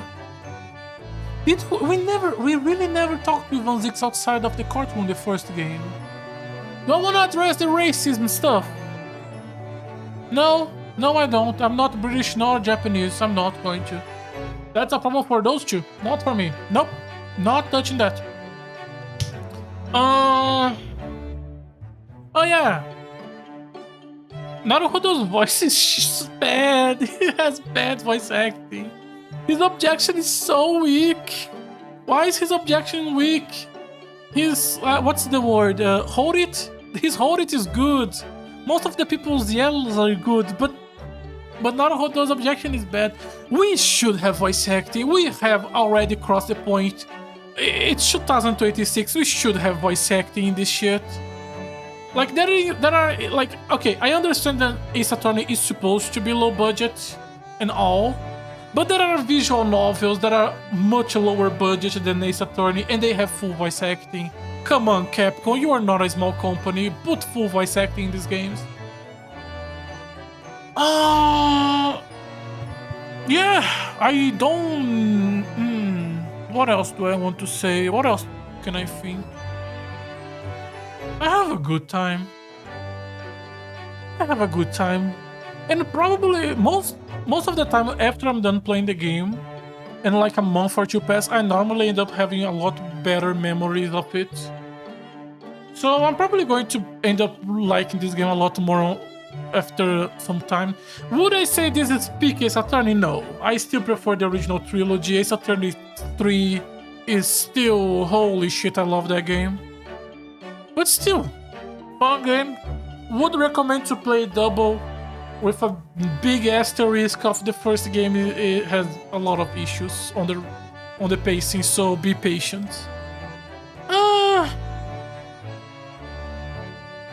have a good time.